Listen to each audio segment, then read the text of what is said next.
Ngayon sana ang pinakamaligayang araw sa buhay ni Alfonso at Isabela, ang magkasintahang naghahanda na magbigay ng kanilang mga panata sa isang magarang simbahan sa Maynila. Sa gitna ng masayang kapaligiran, naruroon din si Carmela kasama ang kanyang asawa, si Mateo Montenegro, upang magbigay ng kanilang bendisayon. Ngunit sa ilalim ng mga ngiting pilit, may mga alon ng pagsubok at tensyon na hindi makita ng iba. Biglang hinayla ni Alfonso si Carmela sa isang sulok, at may pakiusap sa kanyang tinig. Sabihin mo lang ang isang salita, sabihin mong ayaw mong pakasalan ko siya, at isusuko ko ang lahat para sa'yo. Ang puso ni Carmela ay parang sumakit, ngunit ang kanyang utak ay nananatiling malamig at matatag. Alfonso, mag-isip ka, wika niya, tinatago ang takot sa kanyang boses. Naghihintay si Isabela sa iyo doon. Huwag mong gawing mali ang lahat. Tinutok ni Alfonso ang kanyang mata kay Carmela. Ang sakit sa kanyang mata ay malinaw. Naiintindihan ni Carmela ang pakiramdam ng makasama ang isang tao na hindi mo mahal, ang sakit na dulot nito. Ngunit siya mismo ang naglagay kay Alfonso sa ganitong sitwasyon. Sige, bulong ni Alfonso, ang kanyang mga mata puno ng determinasyon. Ngayon, makikita mo kung paano ko mabubuhay kasama ang isang babaeng hindi ko mahal. Ngunit hindi nila alam, si Isabela ay nakatayo malapit sa kanila at narinig ang buong pag-uusap. Ang puso ng batang babae ay nabasag. Ang kanyang magiging asawa ay tapat na nagmamahal sa ibang babae sa mismong araw ng kanilang kasal. Ang sakit at desperasyon ay sumik sa kanya, kaya't isinuong niya ang kanyang sarili sa labas ng simbahan, tumakbo patungo sa ilog Pasig na dumadaloy. Plano niyang tumalon upang tapusin ang lahat ng ito. Ngunit sa huling sandali, isang matibay na kamay ang humawak sa kanya. Si Mateo Montenegro, ang asawa ni Carmela, ang nagligtas sa kanya. Ano ang nangyari upang magdulot ng ganitong kalupitan sa kanilang buhay? Balikan natin ang nakaraan. Si Lola Elena, ang lola ni Carmela, ay maaaring ang pinakamatigas at pinakamalupit na babae sa buong isla. Nang maglakas loob si Carmela na salungatin ang mga plano ni Lola Elena, hindi nagdalawang isip ang matanda na ipasok siya sa Santa Isabel Mental Hospital. Ang tanging layunin ni Lola Elena ay turuan ng leksyon ang kanyang matigas ang ulo na apo. Si Carmela ay patuloy na humihiyaw, nagpipilit mawala mula sa apat na malamig na pader ng ospital. Inampon siya ng pamilyang ito mula pagkabata, ngunit may isang layuning masakit, upang maging tagatanggap ng lahat ng malas at problema para kay Isabela, ang tunay na apo ni Lola Elena, anak ni Senyora Rosario. Ngunit tila tadhana ay naglaro, nang dukutin si Isabela nang siya ay bata pa. Si Senyora Rosario, ang ina ni Carmela, ay nawalan ng ulirat dahil sa matinding kalungkutan sa pagkawala ng kanyang anak. Madalas siyang nagiging baliw, nasasanay na magwasak ng mga bagay-bagay. Upang pakalmayan ang kanyang inang ampon, madalas magsuot si Carmela ng mga lumang damit ni Isabela at pinipilit aliwin siya sa pamamagitan ng pagpapanggap. Ngunit ang ginawa niyang ito ay labis na ikinagalit ni Lola Elena. Tuwing makikita siya ng matanda, inaaway siya at pinapalo. Para kay Lola Elena, ang presensya ni Carmela sa bahay na iyon ay nagdudulot ng malas. Pinipilit na lang ni Carmela tiisin ang lahat ng kahihiyan at paakit na walang magawa. Bago mawala si Isabela, naglalaro siya ng tago-taguan kasama ang kanyang matalik na kaibigan na si Rafael. Bigla na lang, isang lalaking nagngangalang Rico ang dumating at tinangay si Isabela. Ibinuhos ni Rafael ang lahat ng kanyang lakas at panahon upang hanapin si Isabela. Pumunta pa siya sa Bilibid Prison para makipagkita kay Rico at manghingi ng impormasyon, ngunit palaging tinatanggihan. Ang katotohanan ay, hindi alam ni Rico kung nasaan si Isabela. Pagkatapos niyang dukutin si Isabela, ibinigay niya ito sa isang babaeng hindi kilala sa kalsada upang palakihin. Ngunit araw-araw ay nagtatanong si Rico, kung kumusta na si Isabela, kung ligtas ba siya. Sino ang nagdala sa kanya? Ang utang na 25 taon ng pagkakakulong, ipinangako niyang babayaran ito ng buo. Bumalik tayo kay Carmela, Ang kumpanya ng kosmetiko na Aguilar Cosmetics ng kanyang pamilya ay nasa bingit ng pagkabangkarote. Nagpunta siya mismo upang harapin ang kanilang kalaban, hindi nagdalawang isip na umakyat sa mesa at magtangkang magpataw ng takot, walang takot sa anumang bagay. Ang kanyang matatag at matapang na personalidad ang nagbigay pansin kay Chairman Montenegro, ang lider ng malakas na Montenegro Group. Inisip niyang, ang isang babae tulad ni Carmela ay kayang patahimikin ang kanyang anak na si Mateo, isang batang lalaki na kilala sa kanyang masamang ugali. Nang makatagpo ng pagkakataon habang nahihirapan ang Aguilar Cosmetics, si Chairman Montenegro ay lumapit kay Lola Elena. Inalok niyang tutulungan ang kumpanya ng pamilya kung ipagpapalit si Carmela para maging asawa ni Mateo. Si Mateo ay kilala sa buong Maynila bilang isang lalaki ng masamang asal, palaging nagpapalit ng kasintahan. Nang marinig ni Carmela na kailangan niyang pakasalan si Mateo, agad siyang tumanggi. Ang ugali niyang ito ay nagpagalit kay Lola Elena, kaya't ipinadala siya sa Santa Isabel Mental Hospital bilang isang babala. Sa pamilyang ito, siya ang may ganap na kapangyarihan. Sa huli, si Carmela ay isang laruan lamang sa mga kamay ni Lola Elena. Upang magtago mula sa Chairman Montenegro, nag-imbento si Lola Elena ng kwento na ipinadala siya ni Carmela sa ibang bansa upang mag-aral at maging karapat-dapat bilang isang manugang ng mayaman. Ngunit si Chairman Montenegro ay isang tusong tao, at pinaghihinalaan niyang may itinatago si Lola Elena. Inutusan niya si Luis, ang kanyang matapat na tagapagsunod, na magsiyasat. Natuklasan ni Luis na si Carmela ay nasa Santa Isabel Mental Hospital. Narinig din ni Luis ang isang pag-uusap sa pagitan ni Secretary Reyes, isang tagasunod ni Lola Elena, at Carmela. Binalaan ni Reyes si Carmela na dapat niyang malaman ang kanyang lugar, at huwag mag-isip na siya ang may karapatang magpasya, dahil tanging si Isabela lamang ang may tunay na karapatan.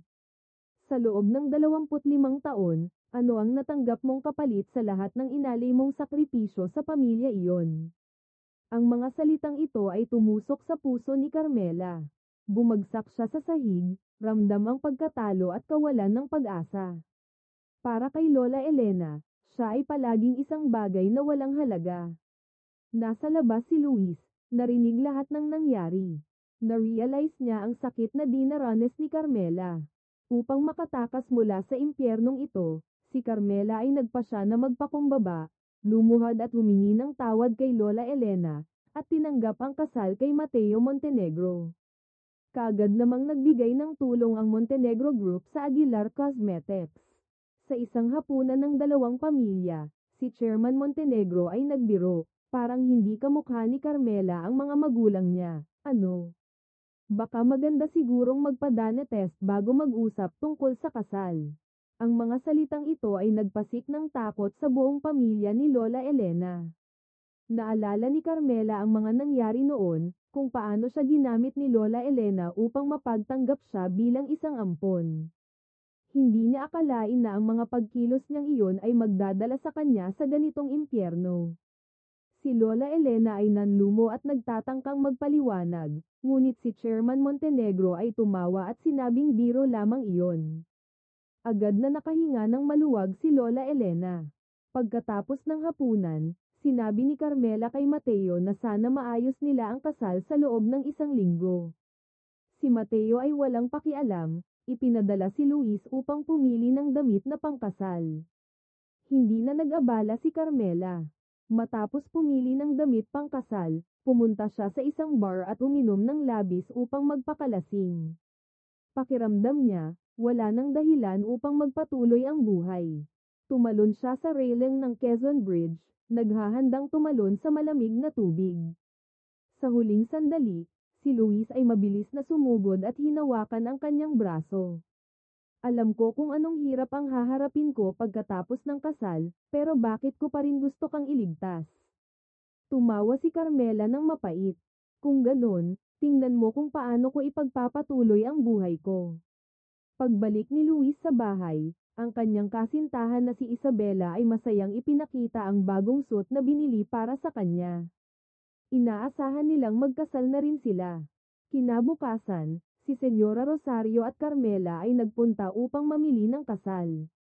Nahanap ni Senyora Rosario ang isang marangyang gown at sinabi sa mga sales staff, kung isusuot ito ni Isabela, magiging maganda siya.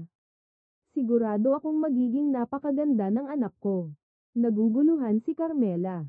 Siya na ba ang nagtakip ng gown ngunit si Senyora Rosario ay tila tanging si Isabela lamang ang anak na pinahahalagahan. Dumating si Isabela kasama ang kanyang ina, na nag-ampon sa kanya matapos siyang dukutin, at nagkataon din na pinili ng ina ni Isabela ang gown na gusto ni Senyora Rosario. Nang magbayad si Senyora Rosario at aalisin ang gown, nakita niyang si Isabela ay sinusukat ang parehong gown. Nagalit siya, pinilit hilahin kay Isabela ang damit at nagwala. Ang ina ni Isabela ay nagtangkang ipagtanggol siya at itinulak si Senyora Rosario hanggang sa matamba. Nagiyak si Senyora Rosario, iyon ang damit ng anak kong si Isabela. Nang magtangkang kuhanin ang gown, punitin ito mula kay Isabela. Dumating si Carmela sa eksena at nakita ang nangyari. Si Senyora Rosario ay galit na galit, pinagsabihan siya ng husto, at tinawag siya ng masama dahil sa hindi niya pagiging maagap. Carmela ay tahimik lang, nag-apologize, at pinilit magtiis.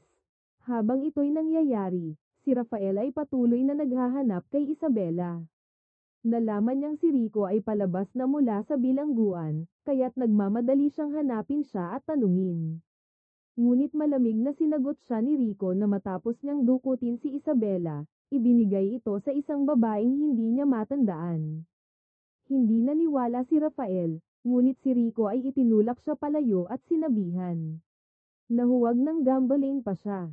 Si Carmela at Mateo ay sa wakas ay nagdaos ng kasal sa isang lumang simbahan sa Intramuros.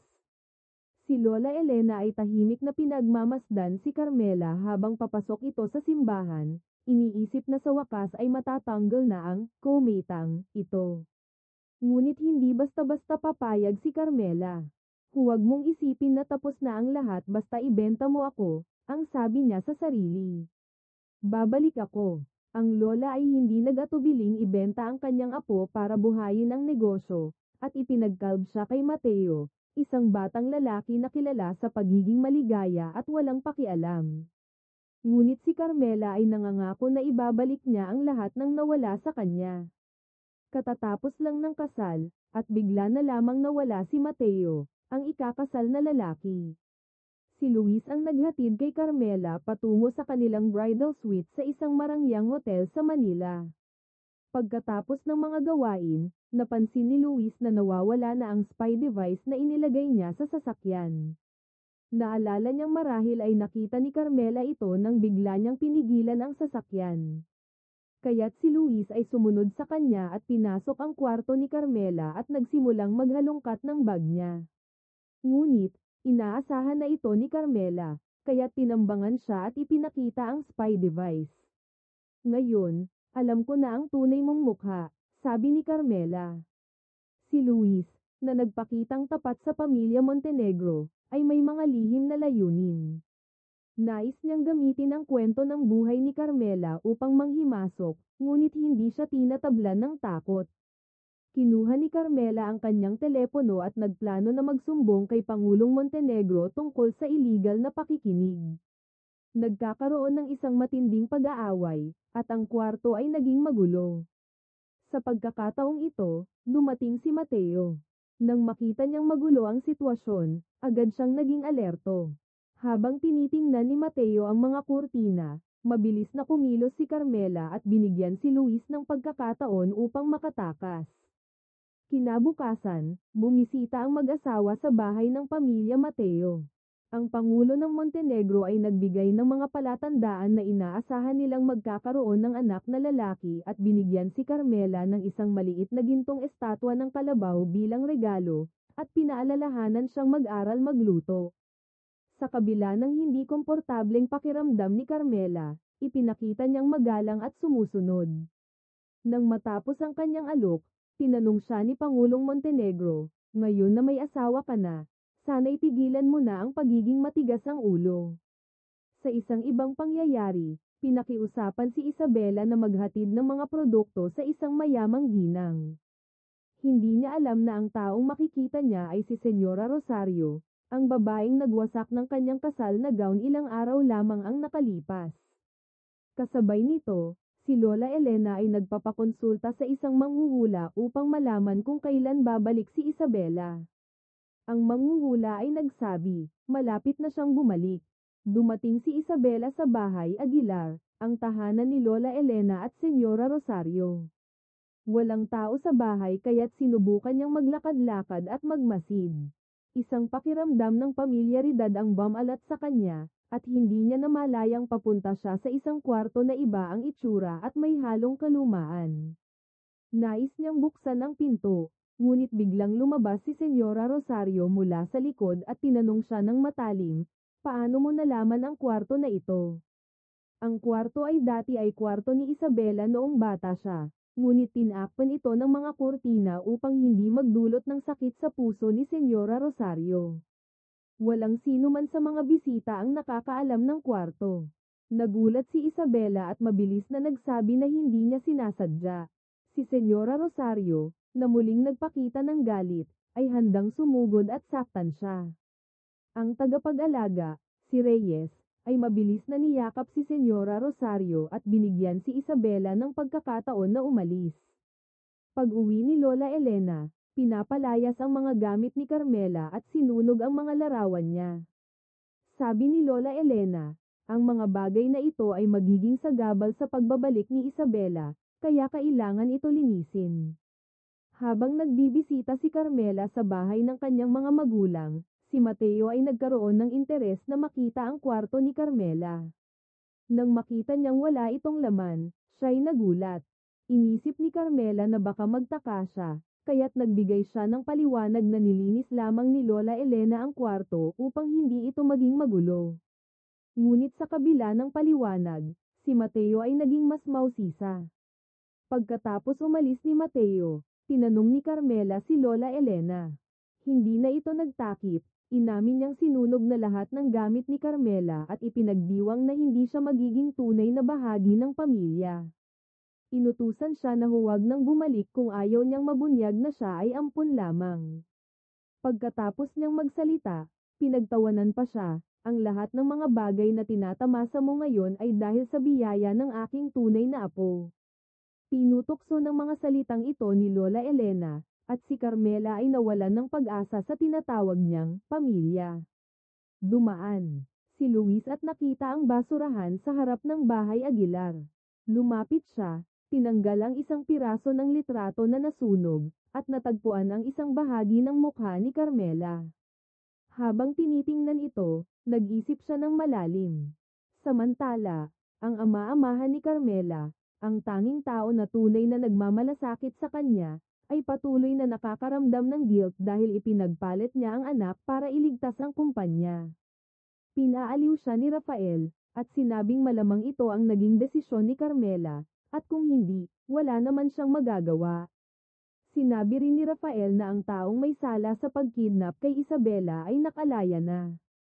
Mukhang hindi pa siya nagsasabi ng buong katotohanan tungkol sa nangyari. Nangako si Rafael na hahanap siya ng mga sagot at pananagutin ang taong iyon. Habang patuloy ang kanilang plano, nagsimula ng maglunsad ng mga hakbang ang pamilya Montenegro upang tuluyang makuha ang Aguilar Cosmetics. Ang kanilang pananaw ay kung hindi dahil kay Carmela, hindi tatagal ang kumpanya. Kaya't si Presidente Montenegro ay naghahanap ng paraan upang pigilan si Carmela sa pagpunta sa kumpanya, ipinadala siya sa mga klase na walang saysay, na ang dahilan ay upang mapabuti siya. Habang naglalakbay patungo sa klase, tinanong ni Carmela si Luis, ano ang kahinaan ng Montenegro? Kung malalaman ni Presidente na ang pinakapinagkakatiwalaan niyang tao ay nagtatrabaho laban sa kanya, ano kaya ang mangyayari? Nagalit si Luis at pinatigil ang sasakyan, banta, huwag mong gawing banta ako. Kung wala tayong tiwala sa isa't isa, walang mangyayari sa ating partnership. Pagdating nila sa klase, nagbigay ng lecture ang guro tungkol sa pagiging marangal. Ngunit pagkatapos umalis ang guro, Pinilit ng mga kababaihan na mang-api kay Carmela. Pinagtawanan nila ang kanyang pinagmulan at nagbiro tungkol sa sakit ng isip ni Senyora Rosario. Hindi nagpaapekto si Carmela. Nagbiro siya pabalik, at lumaban siya. Ang mga kababaihan ay nagplanong saktan siya, ngunit si Carmela ay nakalaban at nakakuha ng kalamangan. Pagdating ni Luis, nakita niyang magulo ang paligid at si Carmela ay magulo ang buhok. Hindi siya nakapaghintindi kung dapat ba siyang ngumiti o malungkot. Isang trahedya ang naganap. Marahil dahil sa nakaraang pagtagpo kay Isabela o ang mga hindi malilimutang alaala, muling naging baliw si Senyora Rosario. Pinatawag ni Lola Elena si Carmela pabalik sa bahay. Sinundan siya ni Luis. Nang makita ni Luis na huminto si Carmela sa isang hotel at nagpalit ng damit, naging mas curious siya. Ngunit nang magmadali si Carmela na bumalik sa bahay Aguilar, isang trahedya ang naganap. Si Senyora Rosario ay nagputol ng kanyang pulso at damyugo ng malakas, dinala siya sa ambulansya papuntang Manila General Hospital. Nagkagulo si Carmela, nais niyang sumama sa ambulansya, ngunit pinigilan siya ni Lola Elena. Sumigaw siya, isinisi lahat kay Carmela, dahil sa iyo. Dahil huli kang dumating, ito ang nangyari sa anak ko. Itinutulak siya ni Lola Elena, na nagdulot kay Carmela na madapa sa lupa at iniwan siyang mag-isa sa sakit at kawalan ng pag-asa. Ang ambulansya ay mabilis na umalis, iniwan si Carmela na nakatayo, nangungulila. Puno ng alalahanin kay Senyora Rosario, agad siyang tumayo at nagtakang magtangkang habulin, ngunit naharang siya ni Luis. Nakita niya ang hitsura ng kalungkutan at kawalan ng pag-asa ni Carmela, at isang matinding sakit ang dumaan sa kanyang puso. Pagdating nila sa kanyang apartment, nagsimulang magreklamo si Isabela kay Luis tungkol sa kakaibang babae na nakita niya sa Aguilar Mansion noong siya ay naghatid ng mga gamit. Ngunit ang isipan ni Luis ay abala sa imahe ni Carmela, kaya't halos hindi niya narinig ang sinasabi ni Isabela. Nagtawanan si Isabela at sinabi, huwag mong gawing masyadong seryoso ang mga bagay, baka mamaya magustuhan mo siya at hindi mo alam. Hindi niya alam, na ang kanyang biro ay tumama sa isang katotohanan na unti-unting lumalaki sa puso ni Luis ang malakas at matinding imahe ni Carmela na may kalungkutang dala, ay unti-unting naging bahagi ng kanyang puso. Sa Manila General Hospital, tahimik na nakaupo si Carmela sa tabi ng kama ni Senyora Rosario, habang maingat na hinahaplos ang kamay ng kanyang inaamahan. Ang kanyang mga mata ay puno ng init at kalungkutan. Naaalala niya ang unang pagkakataon na nakilala niya si Senyora Rosario, isang babaeng hindi lamang nagbigay sa kanya ng init ng pagmamahal kundi muling nagbigay ng pag-asa sa buhay matapos siyang maiwan ng 3 beses. Nangako si Carmela na palaging magiging nandyan para sa kanyang inaamahan. Tumingin siya kay Ginoong Reyes, ang tagapangasiwa, at nagtanong, sino ang nag-istorbo kay Mama? Sumagot si Ginoong Reyes, si Isabela, dahil siya ang nakakita ng dating kwarto ni Miss Isabela. Nagkunot ang noo ni Carmela, at naramdaman niyang may malalim pang nangyayari sa likod ng insidenteng ito. Kinabukasan, inimbitahan ni Carmela si Isabela na magkape. Si Isabela, sa kanyang likas na pagiging masayahin, ay agad na tinuring si Carmela bilang isang kaibigan. Humingi ng paumanhin si Carmela para kay Senyora Rosario dahil sa nangyari sa bridal shop, at maingat na tinanong kung paano niya natagpuan ang lihim na kwarto. Sagot ni Isabela, nawala lang ako doon at hindi ko akalaing may pintuan sa likod ng kurtina. Napagod si Carmela at nag-relieve ng hininga. Pagkatapos, pinili niyang ihatid si Isabela pauwi. Nang makita ni Carmela ang magkasamang ina at anak na masaya at nagkakaroon ng bonding, naramdaman niyang may kaunting panghihinayang at paghanga. Samantala, ang kumpanya ng Aguilar Cosmetics ay nahaharap sa krisis ng kakulangan sa materyales. Ang sekretarya ng kanyang ama-amahan ay nagmakaawa kay Carmela na bumalik at tumulong, ngunit siya ay nahulog sa maraming suliranin. Napag-alaman niyang si Lola Elena, na laging nag-aalala kay Carmela, ay lihim na pinagbawalan siya na bumalik sa kumpanya. Ang Pangulo ng Montenegro, ang kanyang biyenang lalaki, ay isang konserbatibong tao na nais lang na magtulungan si Carmela sa bahay at mag-aral ng pagluluto, kaya hindi siya pinapayagang pumasok sa mundo ng negosyo. Sa construction site ng Montenegro Group, isang manggagawa ang biglaang bumagsak dahil sa sobrang pagod. Ang insidenteng ito ay nagbigay daan upang magbukas ang mga reklamo ng mga manggagawa na matagal nang naipon. Nagpetisyon silang mag-strike. Si Mateo Montenegro ay nagtangkang gumamit ng pera upang tapusin ang isyu at gumamit ng mga peking emosyon upang makuha ang kanilang tiwala. Nang magpakita siya ng kaunting pagkamakapantay, nagdesisyon ang pinuno ng mga manggagawa na bumalik sa trabaho. Habang nagsisimula ng mag-alisan ang mga manggagawa, si Mateo ay tila masaya at nanalo. Hindi siya nakatingin sa mikropono na nakabukas, kaya't sinabi niya kay Luis, "Pag natapos na ang proyekto, tanggalin ko na ang mga manggagawang hindi sumusunod." Ang masasakit na salitang ito ay narinig ng lahat ng manggagawa, na nagpasiklab ng galit. Si Mateo ay tila nagdulot ng higit pang problema sa halip na ayusin ito. Ang Pangulo ng Montenegro ay galit na galit at nagdesisyon na parusahan ang anak niyang walang silbi. Si Carmela, na nakatayo sa gilid, ay nakakita ng pagkakataon. Kung matutulungan niyang maayos ang problema ng strike, magkakaroon siya ng higit na boses sa pamilya at magbibigay daan upang makabalik siya sa kumpanya. Nagtangka siyang sadyang tawanan si Mateo, "Wala ka talagang silbi. Wala ka ng lakas ng loob ng isang tunay na lalaki." Ang kanyang mga salita ay nagpalit ng init sa puso ni Mateo. Nagngangalit ang kanyang mga ngipin, "Susumpain ko ang pinuno ng mga manggagawa." Nang gabing iyon, ipinadala ni Mateo si Luis upang kunin ang pinuno ng mga manggagawa at dalhin siya sa isang madilim na sulok ng construction site. Ipinatamba siya ni Mateo sa isang malalim na kanal ng tubig. Walang kalabit, inutusan ni Mateo si Luis, "Huwag mong alisin hanggat hindi siya namatay."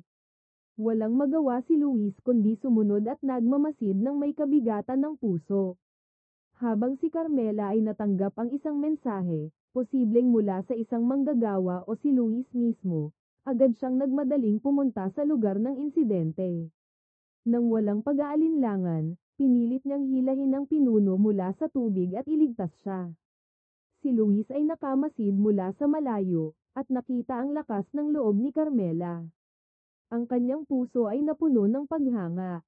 Dahil iniligtas ni Carmela ang buhay ng lider ng manggagawa, ngayon ay siya lamang ang pinapaniwalaan at sinusunod ng mga manggagawa. Hindi na nila binigyan ng pansin ang presensya ng Pangulo ng Montenegro, na nagpasakit palalo sa puso ni Mateo. Matagumpay na naresolba ni Carmela ang isyu ng welga.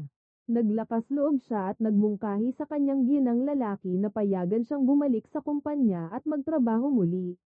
Ngunit nais pa rin ng Pangulo ng Montenegro na gawing mahirap ang buhay ni Carmela. Pinilit niyang magluto si Carmela ng isang marangyang hapunan para sa buong pamilya bilang isang huling pagsubok. Nang mag-isip na siya ay malapit nang makabalik sa trabaho, masaya si Carmela at agad na nagpunta upang ipaalam ito sa kanyang ama-amahan. Tuwang-tuwa siya para sa kanya, ngunit bigla niyang tinanong, "Masaya ka ba sa iyong buhay pag-aasawa?" Ang simpleng tanong na iyon ay tumama sa malalim na kalungkutan ni Carmela. Wala pang sino man ang tunay na nag-alala sa kanyang nararamdaman, kaya't siya'y napaiyak at nagngangalit, "Kung balang araw, magbabalik si Isabela, sana huwag mo akong pabayaan." Emosyonal na sumagot ang kanyang ama-amahan, at syempre, pumayag siya. Matapos ang maraming taon, itinuturing na niyang tunay na anak si Carmela. Pagdating sa bahay ng kanyang asawa, naghanda si Carmela ng isang masarap na pagkain. Dahan-dahan siyang nagtanong sa kanyang biyenang lalaki kung kailan siya maaaring magbalik sa kumpanya, ngunit malamig niyang sinabi, "Hindi ko kailanman balak na hayaan kang bumalik sa kumpanya. Ang mga pangako ko dati ay para lamang makatawid." Pinagalitan niya si Carmela dahil sa pagiging mababa ang katayuan at sinabi na anuman ang kanyang galit, kailangan pa rin niyang sumunod sa mga plano niya. Hindi na umaasa sa kanyang asawa, nagpasya si Carmela na siya na lamang ang tutulong sa kanyang ama-amahan upang lutesin ang isyu ng supply ng mga materyales. Pumunta siya mag-isa upang makipagpulong kay Pangulong Choi ng supplier upang makipagnegosasyon. Naisip niya ang isang plano, magtakda ng pulong sa steam room. Pagkatapos, lihim niyang pinakiusapan si Luis na itaas ang temperatura sa loob. Sa ilalim ng matinding init at mga banta ni Carmela, hindi nakayanan ni Pangulong Choi, at sa wakas ay inamin niya na ang asawa ni Carmela si Mateo Montenegro ang tunay na utak sa likod ng lahat ng ito. Paglabas nila mula sa steam room, nahirapan si Carmela sa init ng lugar at halos mawalan ng malay. Pagdating sa bahay, ginamit niya ang recording ng kanyang pag-uusap kay Pangulong Choi upang bantang ilantad si Mateo. Kung hindi sila tutulungan ng kanyang asawa at ang kanyang ama-amahan upang malutas ang mga problema sa kumpanya, ibubunyag niya ang lahat. Napilitan si Mateo at ang kanyang ama-amahan na ayusin ang sitwasyon. Ngunit si Pangulo Montenegro ay hindi basta-basta magpapatalo kay Carmela. Kinabukasan, binigyan niya si Carmela ng isang baso ng itim na gamot at ipinag-utos na inumin ito. Hindi nag-atubili si Carmela at agad na inubos ang gamot. Pagkatapos, tinanong ni Pangulo Montenegro si Mateo, magsikap kang ipakita bilang mabuting asawa at ama. Hindi mo na dapat inirereklamo ang mga bagay tulad ng pagpapalit ng lampin ng anak mo. Kung hindi, hindi magkakaroon ng panahon ang iyong asawa at anak na mag-isip ng kalokohan. Ang kanyang mata ay kumikislap ng kasamaan. Dumating ang araw ng kasal ni Luis at Isabela. Dumating si Carmela at Mateo upang dumalo. Sa gitna ng seremonya, hinayla ni Luis si Carmela sa isang sulok. Carmela, kung sasabihin mong hindi mo nais na pakasalan ko siya, sabi niya ng taimtim, iiwan ko agad ang kasal na ito. Bagamat nasasaktan si Carmela, pinilit niyang maging matatag, Luis, mag-isip ka. Naghihintay si Isabela sa iyo doon. Tumingin si Luis sa kanya na may pusong naglalagos. Naiintindihan ni Carmela ang sakit ng mabuhay kasama ang taong hindi mo mahal, at siya mismo ay nagtulak kay Luis sa ganitong sitwasyon. Bumulong si Luis na may kabigatan sa puso, kung ganon, tingnan mo na lang kung paano ko mamumuhay kasama ang isang babaeng hindi ko mahal. Masakit, narinig ni Isabela ang lahat mula sa malapit. Ang puso niya ay nahulog at nasira. Tumakbo siya palabas ng simbahan, puno ng pagkabigo, at tumakbo patungo sa ilog Pasig. Inisip niyang magtapon ng sarili sa tubig upang wakasan ang sakit, ngunit sa pagkakataong ito, si Mateo Montenegro muli ang dumating upang iligtas siya. Pagbalik sa bahay, tinanong siya ng kanyang inaamahan kung bakit siya tumakbo mula sa kasal. Bagamat labis ang sakit, hindi niya kayang sabihin ang masakit na katotohanan. Mula nang makauwi, tahimik siya at hindi alam kung paano haharapin si Luis. Nang tanungin siya ni Luis, sinagot niya lamang, huwag ka nang magtanong. Parang may kutob si Luis na may alam si Isabela na hindi niya nasabi.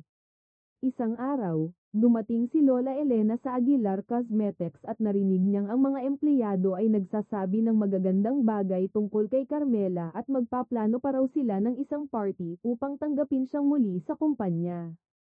Lalo siyang nainis, hindi niya maintindihan kung ano ang mayroon si Carmela at kung bakit siya pinagkakatiwalaan ng lahat. Siguradong may kalokohan ito. Nais niyang agawin ang kumpanya, galit na sinabi niya. Kaya, noong bumalik si Carmela sa trabaho, hinarap siya ni Lola Elena sa kumpanya. Hinagis niya ang mga bulaklak na ibinigay ng mga empleyado kay Carmela at itinapon pa ang isang balde ng maruming tubig sa kanya, sabay sigaw, hindi kita papayagan na magtrabaho dito muli. Bagamat tinrato siya ng hindi makatarungan at marahas sa harap ng mga tao, matapang na itinaas ni Carmela ang kanyang ulo. Tumayo siya ng matatag at nagsalita sa mga empleyado, babalik ako dito sa kumpanya. Ang kanyang mga mata ay tumingin kay Lola Elena na nakatayo sa isang sulok, tulad ng isang hamon. Ang laban sa pagitan ng dalawang babae ay ngayon lang talaga magsisimula. Sa parehong araw, natagpuan ni Isabela ang isang maliit na litrato ni Carmela sa wallet ni Luis. Naalala niya ang lahat ng nangyari, mula sa kakaibang pag-uugali ni Luis, ang pag-uusap sa simbahan, hanggang sa pekeng pagpapakita ng kabaitan ni Carmela. Pakiramdam niya ay parang isang hanggal na niloko. Laking gulat niya nang malaman na si Carmela pala ay nagpapanggap lamang na kaibigan, ang layunin niya ay makalapit kay Luis at agawin siya. Sa pagkakabasag ng tiwala mula sa pinakamalapit na kaibigan at kasintahan, ang sakit ay naging galit at pagkamuhi. May konting pag-asa pa, tinanong ni Isabela si Luis, pero, minahal mo ba ako ng totoo? Ngunit nanatiling tahimik si Luis. Hindi siya makakapagsinungaling sa kanyang nararamdaman, hindi niya kayang pasayahin si Isabela sa isang sandali lang. Ang katahimikan ni Luis ay parang huling saksak na pumasok sa puso ni Isabela. Lubos siyang nabigo, lahat ng ito'y kanyang pinaniwalaan. Nakita ni Luis ang sakit ni Isabela at nakaramdam ng guilt. Anong magagawa ko para sa'yo? Tanong niya. Ngunit sa mga sandaling iyon, patay na ang pagmamahal ni Isabela, at ang natira na lang ay ang galit na sumabog. Hindi ko siya hahayaang maging masaya, galit na wika ni Isabela, ang mga mata'y naglalabas ng malamig na pagnanasa. Ipinaglalaban ko siya, at mananatili siya sa akin habang buhay, magkasama kami sa impyerno ng pagmamahal na ito. Nagsimula ang plano ng paghihiganti ni Isabela. Ang unang target niya ay si Senyora Rosario, ang mahirap na inaampon ni Carmela na naniniwala pa na si Isabela ang nawawalang anak na babae niya. Alam ni Isabela na gusto ni Senyora Rosario na magsuot siya ng lumang damit ni Isabela upang magbigay aliw sa kanya, kaya't agad siyang nagplano. Tinawagan niya si Senyora Rosario at nagtakda ng pagkikita sa isang kafe, kung saan ipinaalam niya kay Senyora Rosario na pwede nilang imbitahan si Carmela. Natuwa si Carmela nang matanggap ang tawag mula sa kanyang inaampon, dahil ito na ang unang pagkakataon na siya ang tinawag. Masaya siyang pumunta sa lugar ng pagkikita. Ngunit pagdating niya, nakita niyang hindi siya ang tinitingnan ni Senyora Rosario, kundi si Isabela na nakasuot ng damit na katulad ng kay Isabela noong bata pa. Nagulat si Carmela at matagal na tinanaw si Isabela. Oo, tama nga, kamukha siya ng inaasahan niyang magiging itsura ni Isabela bilang isang adult. Bakit mo ginagaya si Isabela? Tanong ni Carmela, galit na tinanong. Agad na nag-eksena si Isabela at nagsimulang magpakita ng pekeng luha, pasensya na po. Pwede po bang alisin ko na itong damit? Ngunit sa mga mata ni Senyora Rosario, ang anak na kanyang nawalang matagal na panahon ay nagbalik na. Itinulak niya si Carmela palabas, na hindi nag-atubiling pahirapan ang kanyang puso. Si Isabela ay nagmasid mula sa likod, ngumingiti ng may tagumpay. Ito ang kanyang paghihiganti kay Carmela dahil inagaw siya ni Luis. Hindi natapos ang paghihiganti. Sa isang kasalan, sinadyang ibuhos ni Isabela ang isang baso ng pulang alak sa puting damit ni Carmela, at agad siyang lumuhad, humihingi ng paumanhin. Sa pagkakataong iyon, nakita ito ni Carmela's amang adoptivo. Lumapit si Isabela at nagsabi kay Papa, nabasag ko lang po yung baso sa damit ni Carmela, at pinapagalitan po niya ako kaya nag-kneeled po ako. Dahil sa mahusay na pagpapakita ni Isabela, naniwala agad ang ama ni Carmela, at tinanong si Carmela ng masama. Ang totoo ay si Isabela ang nawawalang suay noon. Ang kanyang inaampon, upang makuha ang pera para sa operasyon ng anak, ay nakipagtulungan kay Rico upang kidnapin siya at magdemanda ng ransom mula sa pamilya Aguilar. Kalaunan, nakuha si Rico at pumasok sa bilangguan. Nang magkasunod na sunog sa bahay ni Senyora Rosario, nagkaroon ng amnesia si Isabela at naniniwala na ang babaeng iyon ang kanyang ina. Ngayon ay nakalabas na si Rico sa kulungan, at nais niyang gamitin si Isabela upang makinabang mula sa mayamang pamilya. Isang araw, pumasok si Senyora Rosario sa opisina. Nakita niyang may liham sa mesa ng kanyang lumang desk. Nakalagay sa liham na nakasulat ng Isabela, at ipinapahayag na alam nila kung nasaan si Isabela na nawawala ng 25 taon. Sa sobrang saya, nagka-heart attack si Senyora Rosario at nahulog sa sofa. Habang ito ay nangyayari, dumating si Carmela. Nakita niyang hawak ng kanyang inaampon ang liham at binasa ito. Ang nilalaman ng liham ay nagbigay ng malaking pagkabigla sa kanya. Kung babalik nga si Isabela, malamang ay siya'y itatapon. Napaisip siya at mabilis na itinago ang liham.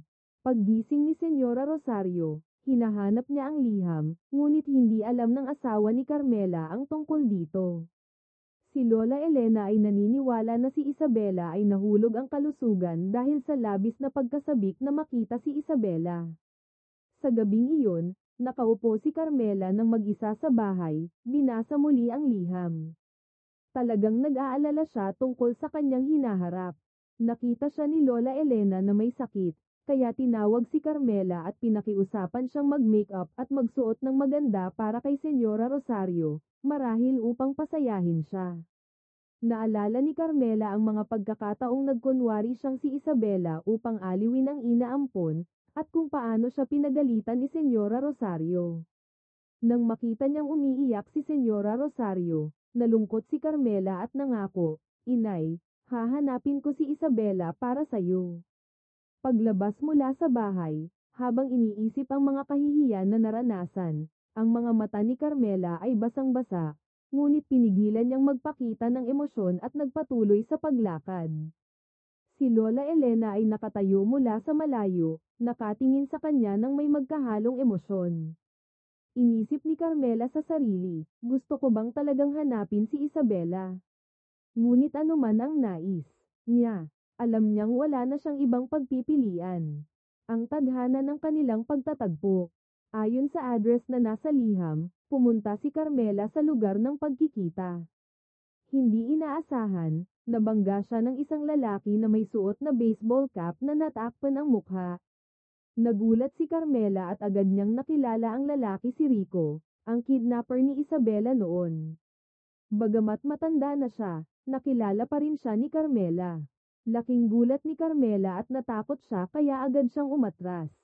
Si Rico naman ay nagulat din nang makita si Carmela, ang kapatid ampon ni Isabela.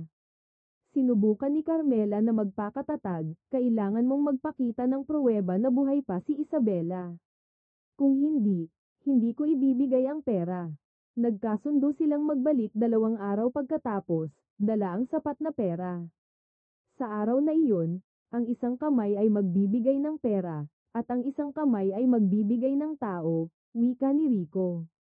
Dumating si Senyora Rosario sa eksaktong lugar ng pagkikita, at tila hindi alam kung paano siya nakarating doon. Patuloy siyang nagtanong sa mga tao sa kalsada tungkol sa kanyang anak na si Isabela, na nagdulot ng pagkalito sa mga tao na hindi maintindihan ang ginagawa ng matandang babae. Nakita ni Carmela si Senyora Rosario at nasaktan siya sa nakita. Sa pagkakataong iyon, napadaan si Isabela at nakita si Senyora Rosario. Tinulungan niyang maibalik ang babae sa bahay. Ngunit pagdating nila sa gate ng Aguilar Estate, pinagsabihan siya ni Lola Elena ng matindi at pinaalis siya, sinabing huwag nang babalik sa bahay. Sa pagkakataong ito, hindi na nakapagpigil si Isabela. Tumugon siya, "Kung ako nga si Isabela at may ganitong lola, hindi na ako babalik." Ang madilim na nakaraan ni Luis. Pagbalik tanaw, isang batang lalaking payat na pinilit ng kanyang ama na magnakaw sa isang maliit na tindahan sa Tondo.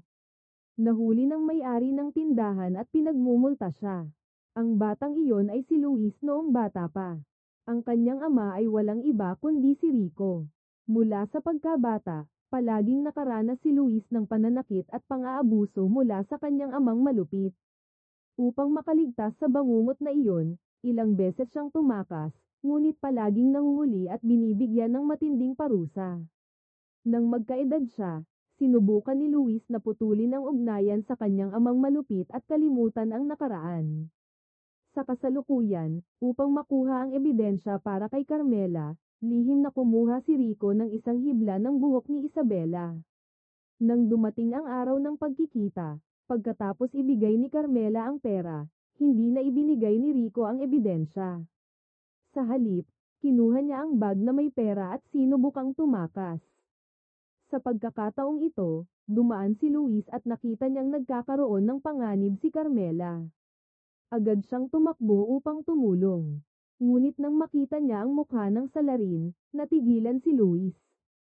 Si Rico ang ama niyang nais niyang kalimutan ang taong iyon. Ang mukha ng demonyo na naging bangungot niya noong kabataan ay muling nagbalik, at ang takot mula sa mga nakaraang taon ay nagbabalik sa kanya. Napatigil siya, hindi makagalaw. Gamit ang pagkakataong ito, mabilis na tumakas si Rico sa gitna ng mga tao. Ang kadiliman ng nakaraan at ang mga mahihirap na desisyon. Sa gabing iyon, nakaupo si Luis nang mag-isa sa isang madilim na bar sa Malate, iniinom ang isang baso ng alak pagkatapos ng isa pa. Ang pakikipagtagpo kay Rico ang amang itinakwil niyang kalimutan ay tunay na nakakagimbal. Ibinangon nito ang mga sirang bahagi ng masakit na nakaraan, isang nakaraan na ayaw na niyang alalahanin.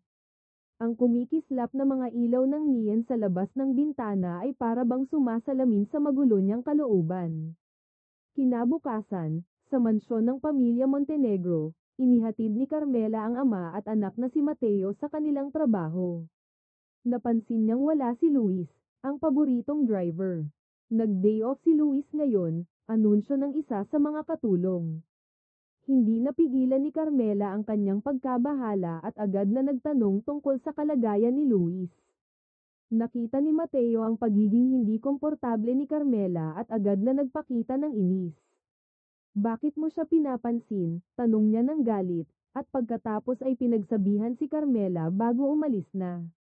Sa isang paraan, nakuha ni Carmela ang address ng apartment ni Luis. Pumunta siya roon, puno ng kaba. Ngunit pagkadating niya, natagpuan niya si Isabela na naghahanda ng umalis papuntang trabaho. Nang makita ang malamig na mga mata ni Isabela, puno ng galit at puot, bigla niyang naintindihan ang lahat. Ngayon, alam na niya kung bakit gano'n na lang ang pagkamuhi ni Isabela sa kanya. Pumasok si Carmela sa apartment, at nakaharap niya si Luis. Bakit mo ako ginawang katawa-tawa? Tanong niya. Ang boses ay puno ng pighati at galit habang iniisip ang mga ginawa ni Isabela. Tinitigan siya ni Luis ng malalim, at sinabi ng malungkot, dahil, iniisip ko ang nararamdaman mo. Nakita kong nasasaktan ka, at hindi ko kayang tignan na ganoon ka. Ang matapat na pag-amin na iyon ay tumama sa puso ni Carmela, at nagulat siya at medyo naantig. Samantala, tinawagan ni Senyora Rosario si Isabela at nagsabing gusto niyang makita siya. Ngunit tumanggi si Isabela ng malamig, gusto ko sanang makita ka, Senyora, pero hindi ko kaya. Nang magtaka si Senyora Rosario at magtanong kung bakit, simpleng sumagot si Isabela, tanungin mo na lang ang nanay mo. Nangyari ito pagkatapos ng insidente kung saan inihatid ni Isabela si Senyora Rosario pauwi, at hindi lang siya hindi pinasalamatan, kundi pinagsabihan pa ng matindi ni Lola Elena. Nang malaman ni Senyora Rosario ang lahat ng nangyari dahil sa kapangyarihan at kalupitan ng kanyang ina, nagkaroon sila ng mainit na pagtatalo ni Lola Elena.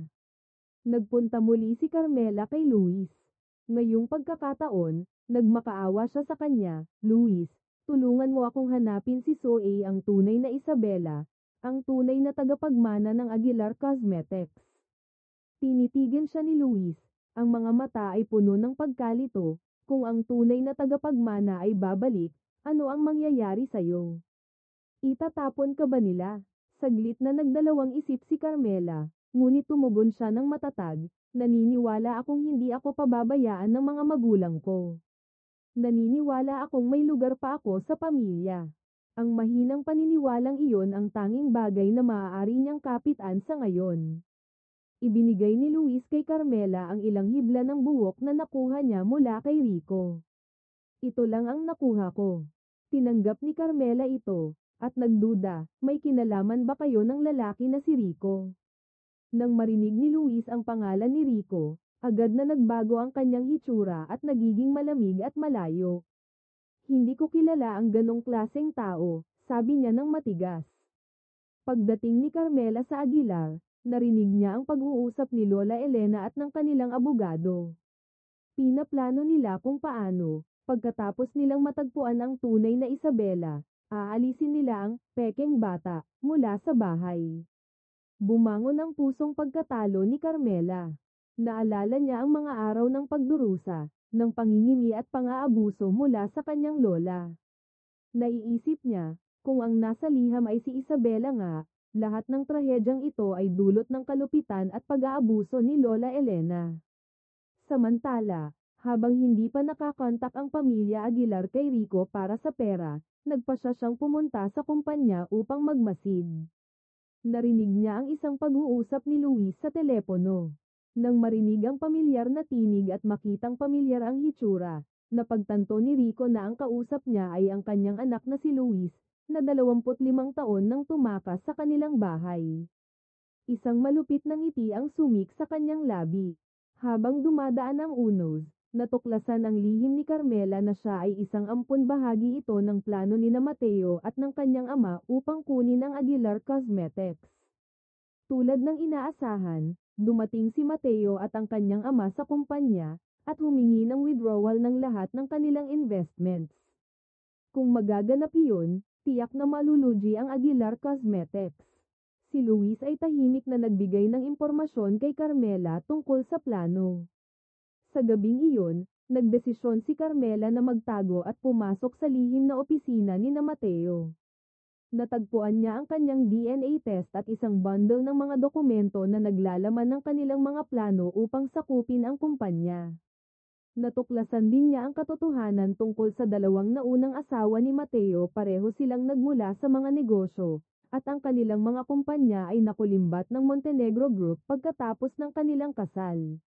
Mayroon pang isang larawan ng isang walang laman na frame ng larawan na malinaw na inihanda para kay Carmela. Namutla siya sa takot.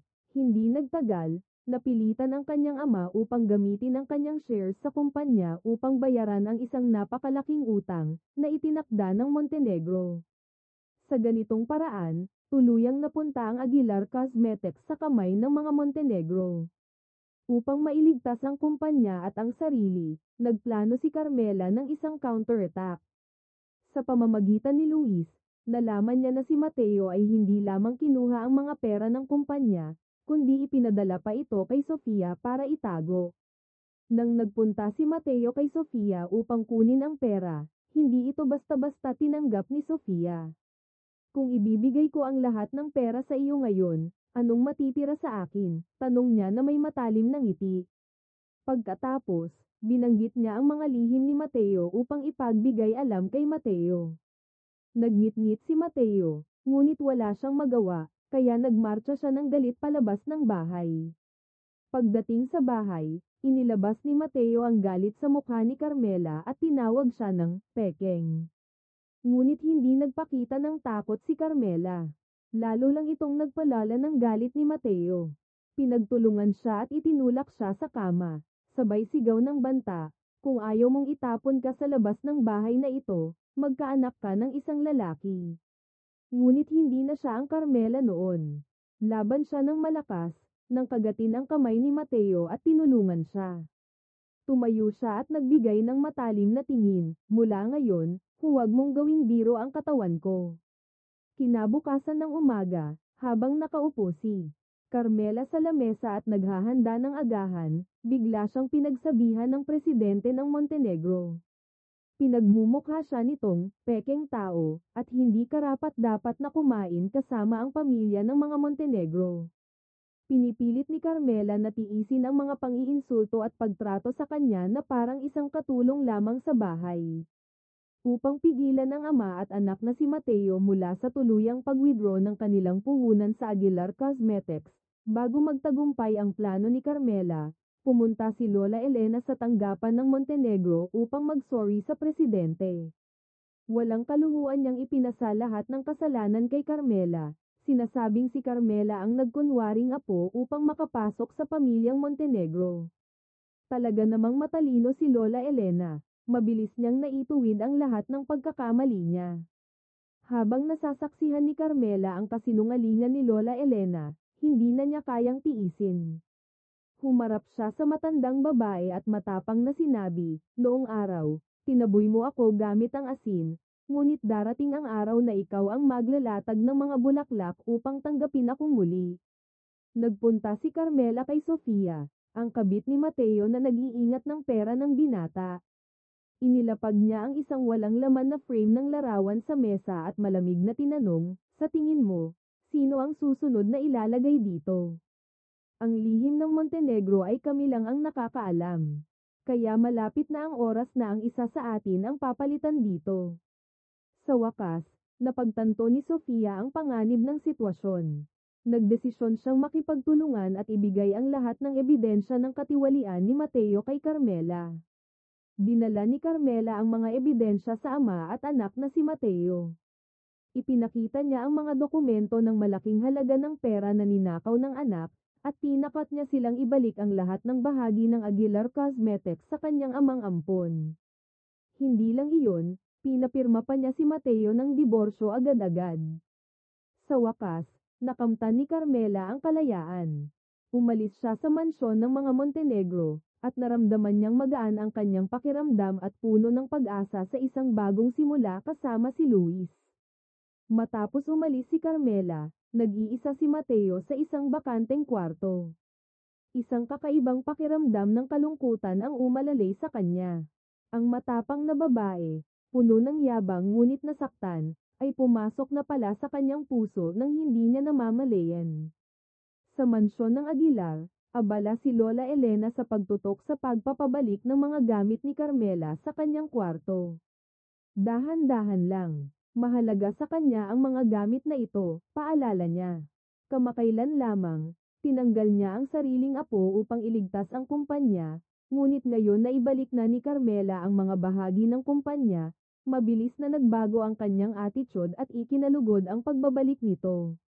Pagpasok ni Carmela sa kanyang dati ng kwarto, para bang unang beses niyang naramdaman ang kaunting pamilya. Alam niyang hindi siya tunay na tinatanggap ni Lola Elena kundi dahil sa mga parte ng kumpanya, ngunit ito na ang unang pagkakataon na nakaranas siya ng malasakit at kabaitan mula sa matandang babae. Ngunit hindi naging kasing saya ni Carmela ang lahat ng inaasahan. Napag-alaman niya na pinapapunta ni Mateo ang mga tauhan upang subaybayan si Luis at kumuha ng mga litrato nila ni Carmela. Tinawagan niya si Luis at banta, "Kung hindi mo iiwasan si Carmela, bukas ay magiging tanging babae na kinapopootan ng buong Manila."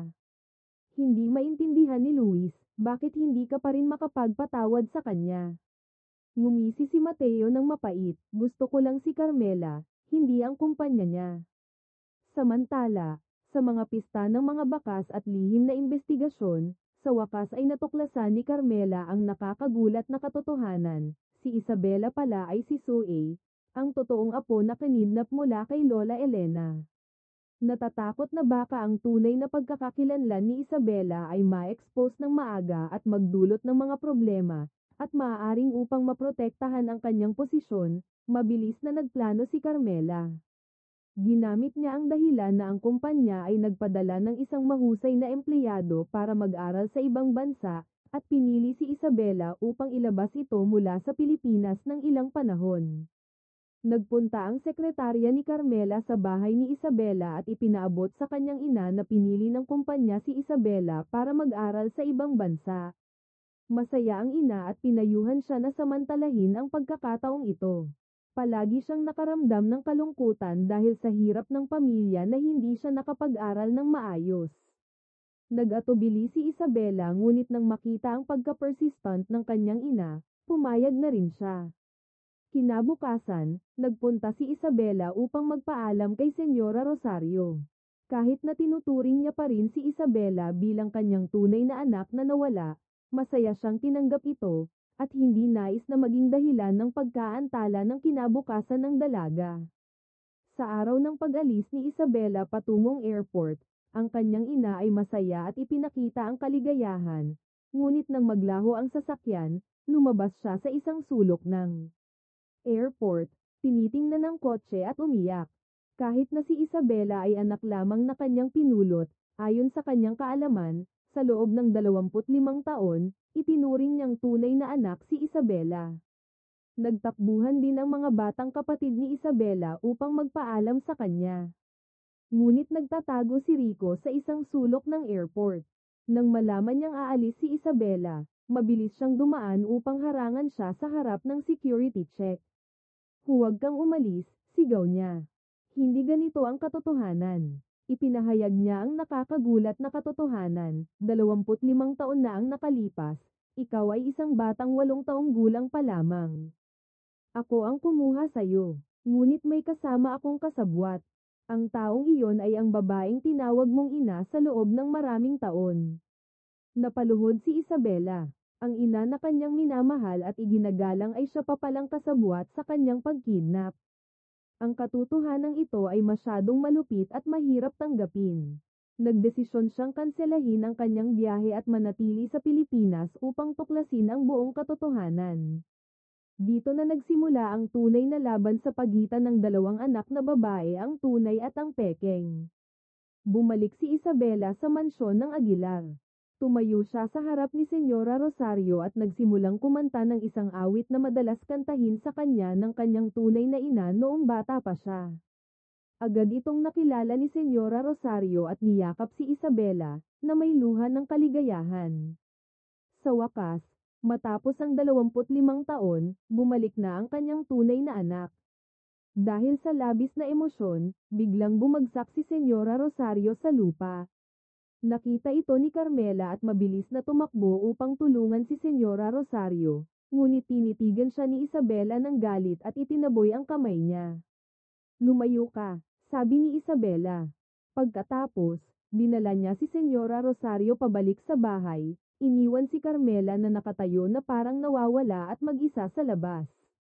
Simula noon, tinitingnan ni Isabela si Carmela bilang isang pekeng tao na kumuha ng lahat ng bagay na para sa kanya.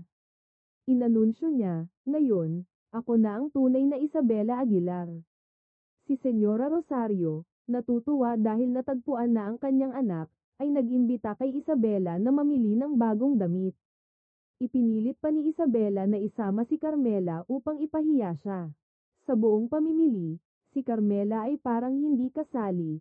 Tahimik na pinagmamasdan ang masayang pag-uusap ng mag-ina, habang namimili at nag-aayos ng buhok. Paminsan-minsan, ang mga mata ni Isabela ay sumilip kay Carmela, at nakikita niya ang mukha ng paghihirap at awa, kaya't nagalak siya. Samantala, si Lola Elena, matapos makita ang resulta ng DNA test na nagpapatunay na si Isabela ang tunay na apo, ay agad na nagbago ng ugali. Niyakap siya ni Lola Elena at nagkunwaring nagsisisi sa kanyang mga nakaraang maling gawain, namimiss kita, Isabela. Nakikita ko na agad ang iyong mataas na uri ng angkan. Si Ginoo Reyes, ang tagapamahala, ay tawa na lang, hindi makapaniwala na si Lola Elena ay kayang magsabi ng ganoong mga salitang puno ng kalungkutan. Sa kumpanya ng Montenegro, si Mateo, matapos makuha ang impormasyon mula kay Rico, ay nalaman na si Isabela ang tunay na tagapagmana ng Aguilar. Agad niyang ipinagbigay alam ito kay Lola Elena. Ipinag-utos ni Lola Elena kay Mateo at sa kanyang ama na ayusin ang isang magandang posisyon sa kumpanya para kay Isabela. Si Pangulong Montenegro ay nag-isip na hindi tamang biglaang itaas si Isabela sa isang mataas na posisyon, ngunit hindi inintindi ni Lola Elena. Gusto lamang niyang mabilis na maging tagapagmana ni Isabela sa kanyang kumpanya. Pagkatapos may talaga sa posisyon, dumaan si Isabela sa opisina at naupo sa upuan ni Carmela, may maligaya at mayabang na ekspresyon sa mukha. Ang posisyong ito, darating ang araw na magiging sa akin. Pag-uwi ni Carmela, si Ginoo Rosario, asawa ni Senyora Rosario, ay nagsikap magpayuhan sa dalawang anak na magkasundo. Si Isabela ay nagkunwaring sumang-ayon sa harap ng kanyang ama. Bigla niyang naisip si Luis, na ipinakilala bilang kasintahan ni Carmela, kaya nagmungkahi siyang imbitahan siya para kumain sa bahay. Agad na tinanggihan ito ni Carmela. Nakakita si Isabela ng pagkakataon at nagsimula niyang pilitin si Carmela na imbitahan si Luis. Pinilit pa niya si Senyora Rosario na gawing pressure kay Carmela. Sa huli, hindi na nagkaroon ng ibang paraan si Carmela kundi ang sumang-ayon, kahit naguguluhan at nahihirapan. Nagdesisyon si Carmela na panahon na upang sabihin kay Luis ang katotohanan tungkol kay Isabela. Tinawagan niya si Luis upang magtagpo sa kanyang bahay. Ngunit paglabas niya ng pinto, hinarang siya ni Isabela. Sinasadya niyang ginalit si Carmela. Natatakot ka bang Maiwan? Takot na mawalan si Luis kaya tinatago mong ako ang tunay na tagapagmana, hindi ba? Hanggang sa puntong ito, hindi na kayang tiisin pa ni Carmela ang mga laro ni Isabela. Luis, sabi niya, alam ko mula pa sa simula na ikaw ay isang ulila. Nagulat si Isabela sa narinig. Hindi siya makapaniwala. Paano ito nasabi ni Carmela? Umalis si Carmela upang sunduin si Luis. Pagkikita nila, sinabi niya, hindi ko inaasahan na darating ka ng maaga.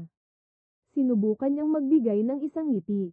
Si Isabela, na nagmamadali at nagkunwaring nakatagpo ng pagkakataon, ay ngumiti ng malambing kay Luis, magagawa ko ang lahat para sa iyo.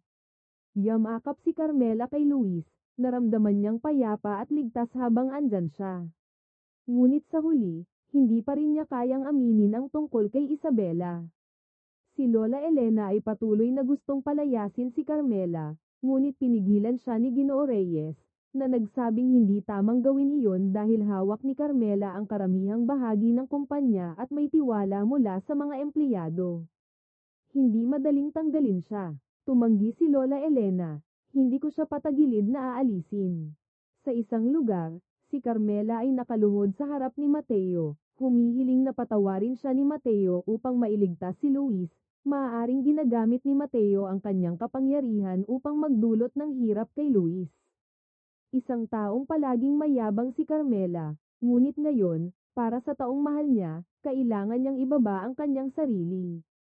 Nakita ito ni Mateo at sumik ang selos at galit sa kanyang puso. Ang babaeng minamahal niya ay nakaluhod para sa ibang lalaki. Kinabukasan, tinawagan ni Mateo si Isabela upang makipagkita. Bakit mo nalaman na ako si Sue, Isabela? Tanong niya. Ako ang dating asawa ni Carmela, sagot ni Mateo. Ikinwento ni Isabela ang mga pangyayari sa kasal nila ni Luis kay Mateo. Hindi inasahan ni Mateo na matagal nang nagtakip si Carmela.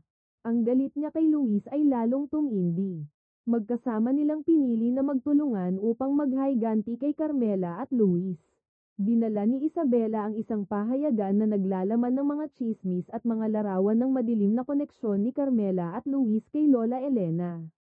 Plano niyang gamitin ito upang mapatalsik si Carmela mula sa kumpanya ng legal na paraan. Habang iyon ay nangyayari, si Carmela at Luis ay nakatanggap din ng isang folder na naglalaman ng mga lumang artikulo at hindi magandang impormasyon tungkol sa nakaraan ni Lola Elena. Sa pulong ng board ng Aguilar Cosmetics, ipinakilala ni Lola Elena si Isabela, ang kanyang tunay na apo, sa lahat. Nag-umpisa ng mag-usap ang mga ibang mga lider ng kumpanya. Iniisip nila na hindi sapat na dahilan para tanggalin si Carmela, na marami nang naitulong sa kumpanya. Nang maghanda si Isabela na ipakita ang pahayagan tungkol kay Carmela at Luis sa lahat, biglang pumasok si Carmela, na ikinagulat ng lahat. Lola, sabi ni Carmela, na may kalmadong tinig ngunit may lakas, pakitingnan po ang folder na ito, bago po kayo magdesisyon kung aalisin niyo ako. Binuksan ni Lola Elena ang folder na ibinigay ni Carmela, at nang makita niya ang mga lumang artikulo at larawan tungkol sa kanyang nakaraan, nagbago ang ekspresyon ng mukha niya at dali-dali itong itinago. Nagulat ang mga stockholders at nagtanong kung bakit nga ba aalisin si Carmela. Tumayo si Carmela at inamin sa lahat, hindi po ako tunay na apo ng pamilya Aguilar. Ang pahayag na ito ay nagdulot ng pagkalito sa lahat. Ngunit, iniisip nilang hindi ito sapat na dahilan upang tanggalin ang isang taong may kakayahan tulad ni Carmela. Nakita ni Lola Elena na hindi favorable ang sitwasyon kaya't mabilis niyang binago ang tono at itinutok ang responsibilidad sa iba, na nagsasabing ang pagpapasya kung aalisin si Carmela o hindi ay kailangang pag-isipan ng mabuti. Nabigla si Isabela sa mabilis na pagbabago ng tono ni Lola Elena at hindi niya maintindihan kung anong nangyayari. Matapos ang pulong, nakipag-usap si Carmela kay Isabela ng pribado. Mag-ingat ka kay Mateo, babala niya.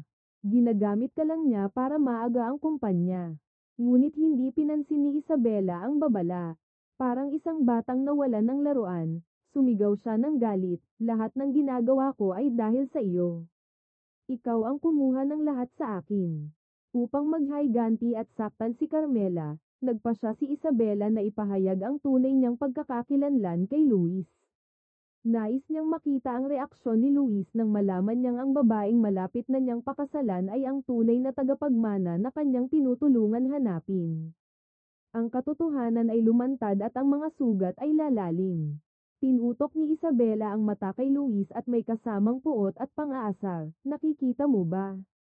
Ang babaeng minamahal mo, ang babaeng tinutulungan mo ng buong puso, hindi ka man lang pinaniwalaan na sabihin sa'yo kung sino ako. Kaya't ang relasyon nyo, ganyan lang pala. Ang mga salitang iyon ay parang tinaga si Luis. Napatigil siya, tinitigan si Carmela, puno ng pagkabigo at sakit. Bakit itinago sa kanya ni Carmela ang bagay na ito? Nais sanang magpaliwanag ni Carmela, nais sanang pigilin si Luis, ngunit para siyang napako sa lugar. Hindi siya makapagsalita dahil sa sakit ng mga mata ni Luis na puno ng kalungkutan. Malamig na iniwasan ni Luis si Carmela, binuksan ang pinto ng sasakyan para kay Isabela. Pumasok siya at iniwan si Carmela na nakatayo sa kalye. Nang walang magawa, tinitingnan ng mamahaling sasakyan na karga ang minamahal niyang lalaki at ang kaaway niya, palayo sa kanya at nawawala sa gitna ng agos ng mga sasakyan sa Manila. Habang nasa sasakyan, nagkunwaring magaan na ngumiti si Isabela at sinabi kay Luis, sinong mag-aakalang ang pangit na itik ay magiging swan, at magiging prinsesa ng pamilya Aguilar. Samantalang si Carmela, isa lang siyang ibong mang-aagaw ng pugad. Nag-apoy ang galit ni Luis. Bigla niyang pinatigil ang sasakyan at tinapak sa gilid ng kalsada. Hindi na niya kayang tiisin ang mga salita ni Isabela. Binuksan niya ang pinto, iniwan si Isabela, at naglakad palayo sa sidewalk, ang isipan ay naguguluhan. Naisip ni Luis ang mga pangyayari 25 taon na ang nakaraan. Ang araw na iyon, kung saan ang kanyang ama, si Rico, ay nagsagawa ng kidnapang kay Isabela, siya rin ay naging isang hindi inaasahang kasabwat. Siya, isang batang natatakot at pinilit gawin ang mga bagay na labag sa kanyang kalooban, ay tinangkapang ilabas si Isabela mula sa bahay, na nagbigay ng pagkakataon kay Rico na magsagawa ng kanyang plano. Sa pag-alala, ang puso ni Luis ay punong-puno ng pagsisisi at guilt. Sa opisina ng Aguilar Cosmetics, tinanong ni Mateo si Isabela, alam mo ba ang mga nangyari 25 taon na ang nakaraan? Ngunit sa katunayan, alam na niya ang lahat mula kay Rico. Hindi nagsalita si Isabela tungkol sa kidnapping. Ang galit niya kay Carmela ang natirang pumuno sa kanyang puso, dahil nakuha pa rin nito si Luis at hindi pa rin ito natanggal mula sa kumpanya. Nagkunwaring magpakalma si Mateo, may pagkakataon pang magbago ang lahat. Kayang gawin ni Carmela ang anumang bagay para kay Luis. Kapag nalaman niya ang mga kasalanan ni Luis tungkol sa kidnapping noong 25 taon na ang nakaraan, siguradong gagawin niya ang lahat para ma-redeem siya, Isabela, at mapagan ang mga kasalanan ng kanyang minamahal. Pagkatapos nito, pinuntahan ni Mateo si Carmela at sinadyang ipagkwento ang mga kasalanan ni Luis sa kidnapping noon, tinamaan ang kanyang kahinaan. Labis na nagulat at nalungkot si Carmela. Hindi siya makapaniwala na ang lalaking minamahal niya ay may kaugnayan sa nakaraan ni Isabela. Nais niyang itama ang mga pagkakamali ni Luis, at marahil upang mapagan ang sakit ng kanyang sariling puso, nagdesisyon siyang isuko ang lahat ng kanyang mga shares sa Aguilar Cosmetics kay Isabela. Habang tinitingnan ang kontrata ng paglipat ng shares, hindi napigilan ni Lola Elena ang ngiti. Si Isabela naman, puno ng kasiyahan, dahil sa wakas ay nakuha na niya ang posisyon na nararapat sa kanya. Kinabukasan, kumalat ang balita na isinuko ni Carmela ang kanyang mga shares at naging dominado na ni Isabela ang Aguilar Cosmetics. Lahat ng empleyado ay nagulat at nag-usap-usap. Si Isabela ay agad na naging bagong head ng isang departamento, puno ng kapangyarihan at yabang. Samantalang si Carmela, mula sa mataas na posisyon, ay itinulak pababa upang maging isang ordinaryong sales staff sa flagship store ng kumpanya. Ito ang paraan ni na Lola Elena at Isabela upang ipahiya si Carmela at maranasan ang pagiging ibinaba, tulad ng sinabi ni Isabela na siya raw ang dumaan sa ganitong pagpaparusa. Si Mateo ay personal na pumunta upang batiin si Isabela sa kanyang promosyon. Hindi nababahala si Isabela, ito talaga ang posisyon ko, sagot niya.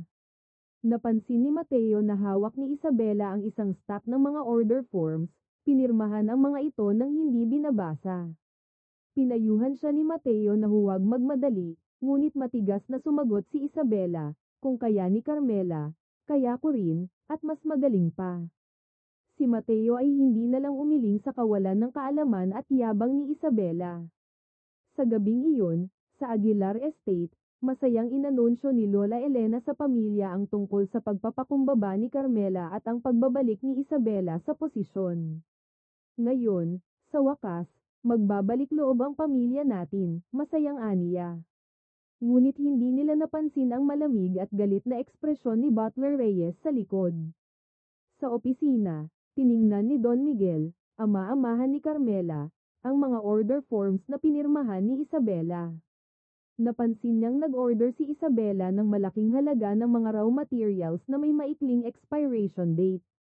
Agad niyang tinanong ang kanyang sekretarya, na dati ay nagtatrabaho kay Carmela. Sagot nito, si Director Isabela po ang nag-aproba. Dumating si Isabela, masayang nag-aalok ng pag-inom ng tsaa kay Don Miguel. Ngunit galit na galit si Don Miguel. Binulyawan niya si Isabela dahil sa pagpapabeya. Hindi mo ba alam na isang maling pirma lang, maaaring magdulot ito ng pagkawasak sa kumpanya? Sigaw niya. Isang galit na tingin ang ibinato ni Isabela sa sekretaryo, na nagbigay ng impormasyon kay Don Miguel, kaya't nahirapan siya at napahiya. Tumanggi siyang tanggapin ang pagkakamali. Hindi ko kasalanan, sagot niya. Pagkatapos ng insidente, tinawag ni Isabela ang sekretaryo at inihulog ang mainit na tsaa sa kanyang ulo, na nagdulot ng gulat sa mga empleyado. Sa hindi inaasahan, dumaan si Carmela at agad na nilapitan si Isabela para awatin siya. Hindi inaasahan ni Carmela na magiging ganito kalupit at mayabang si Isabela. Pag-uwi ni Carmela, nakatagpo siya ng kanyang ina, si Senyora Rosario, na agad siyang niyayakap. Walang perpekto sa buhay, magpatawad ka na lang, sabi ni Senyora Rosario. Si Lola Elena naman ay nanatiling tahimik at nagbuntong hininga. Bakit may ganitong apo na wala ng kaalaman sa ginagawa, aniya? Si Butler Reyes ay nagsuggest ng maingat, baka gusto nating balikan si Carmela para magtulungan. Agad na tinanggihan ni Lola Elena, hindi. Hindi ko siya gustong ibalik, baka kunin niya ang kumpanya mula kay Isabela. Bumalik si Carmela sa bahay na malungkot. Ikwento niya kay Luis ang tungkol sa Butler Reyes na nakakaalam ng kanyang tunay na ina. Siya ang nagbigay sa akin ng dokumento tungkol sa nakaraan ni Lola Elena, sinabi ni Carmela. Laking gulat ni Luis. Bakit ang tapat na Butler Reyes ay may alam na mga lihim at tumulong kay Carmela? Ibinahagi rin ni Luis na nakita niyang lihim na nakipagkita si Reyes sa isang lalaking may malaking motor, na siyang umatake sa kanya. Inisip ni Luis na si Butler Reyes ang maaaring nagbigay ng mga lihim kay Aguilar at nagbigay ng utos sa lalaking iyon. Nagulat si Carmela. Bakit kaya tumulong si Butler Reyes sa kanya? Sino ba talaga siya? Sa ngayon, sa Villa Aguilar, si Lola Elena ay umiinom ng isang suplementong gamot na dinala ni G. Reyes. Inaalala din ni G. Reyes na magdala ng gamot para kay Senyora Rosario at Isabela. Pinuri ni Lola Elena, talaga akong maswerte na may tapat at masigasig na katulad mo na nag-aalaga sa akin ng ganito sa loob ng maraming taon. Ang ngiti ni G. Reyes ay naglalaman ng kaunting misteryo. Upang malanawan ang tungkol sa kanyang tunay na ina, Nagpa siya si Carmela na bumalik sa Villa Aguilar upang tanungin si G. Reyes ng diretso. Hinadlangan niya si G. Reyes sa isang madilim na pasilyo, bakit mo ibinigay ang mga dokumento tungkol kay Lola Elena sa akin? Nagulat si G. Reyes at dahan-daang binitawan ang kanyang kamay na nakagapos. Sa pagkakataong iyon, lumabas si Lola Elena mula sa sala. Tahimik na tinanong ni Carmela ang kanyang lola, gusto mo bang malaman kung sino ang nagbigay ng mga dokumento kay Lola Elena? Siyempre, gustong malaman ni Lola Elena. Galit na hinailan ni Lola Elena si Carmela papasok sa sala. Sabihin mo na, sino ang gumawa nun? Tahimik na tinitigan ni Carmela si G. Reyes, na nananatiling walang imik sa pinto, bago sinabi, isang taong malapit sa iyo. Habang siya ay magsasalita, bigla siyang nakatanggap ng isang mensahe sa kanyang telepono, ang tunay mong ina ay si Estela. Kung ipagpatuloy mo pa, hindi mo na malalaman ang kanyang kinaroroonan.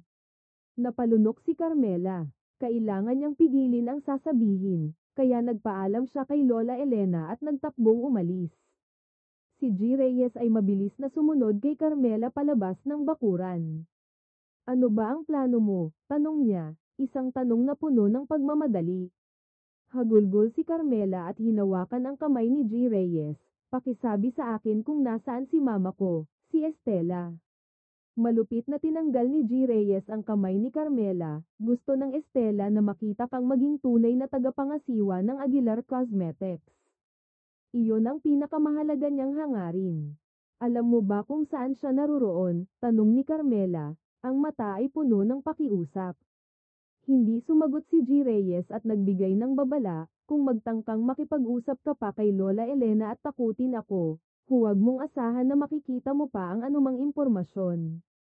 Habang ang mga lihim ay unti-unting nabubunyag mula sa ibang pinagmulan, natuklasan ni Luis mula sa kanyang ama na si Rico na ang pagkidnap kay Isabela noon ay dahil sa isang hindi kilalang tao na nag-utos dito. Ang mastermind sa likod ng lahat ng ito ay nananatiling isang misteryo, ngunit alam nilang may espesyal na tato ang tao. Naalala ni Luis ang lalaking may motor na umatake sa kanya at nakitang may katulad na tato sa braso ng tao. Nagdesisyon si Luis na subaybayan ang lalaking ito. Sinundan niya ito hanggang sa isang abandonadong warehouse sa labas ng Maynila. Dito, nagulat siya nang makita si G. Reyes. Ngunit hindi lang siya, kundi pati na rin si Madam Celia, ang manghuhula na pinagkakatiwalaan ni Lola Elena. Nagtagpo sila sa isang sulok at nakinig si Luis sa kanilang pag-uusap.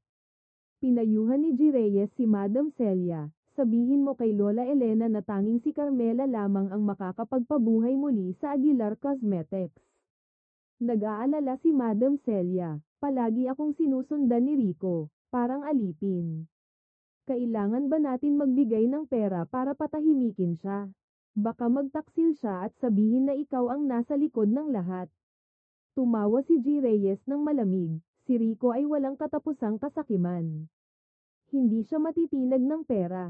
Mabuti pa nga, tanggalin na lang siya. Sabay sabi nito ng walang emosyon.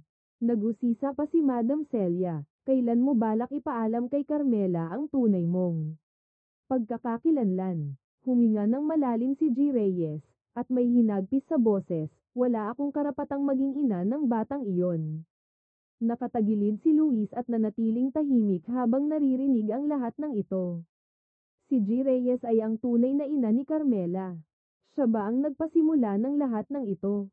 Matapos umalis sina Madam Celia at si G. Reyes, pinigilan ni Luis si G. Reyes at tinanong siya ng mabigat. Tumugon lamang si G. Reyes ng malamig at nagbabala, kung hindi ka titigil sa pagsasalita, makakakita ka ng mas malalaking problema. Hindi pa rin naisip ni Luis kung paano magagawa ng isang ina na gamitin ang sarili niyang anak sa isang malupit na plano ng paghihiganti. Matapos mag-imbestiga, natuklasan ni Luis na si G. Reyes, o Estela, ay isang ulila na inampon ng pamilya Aguilar noong bata siya.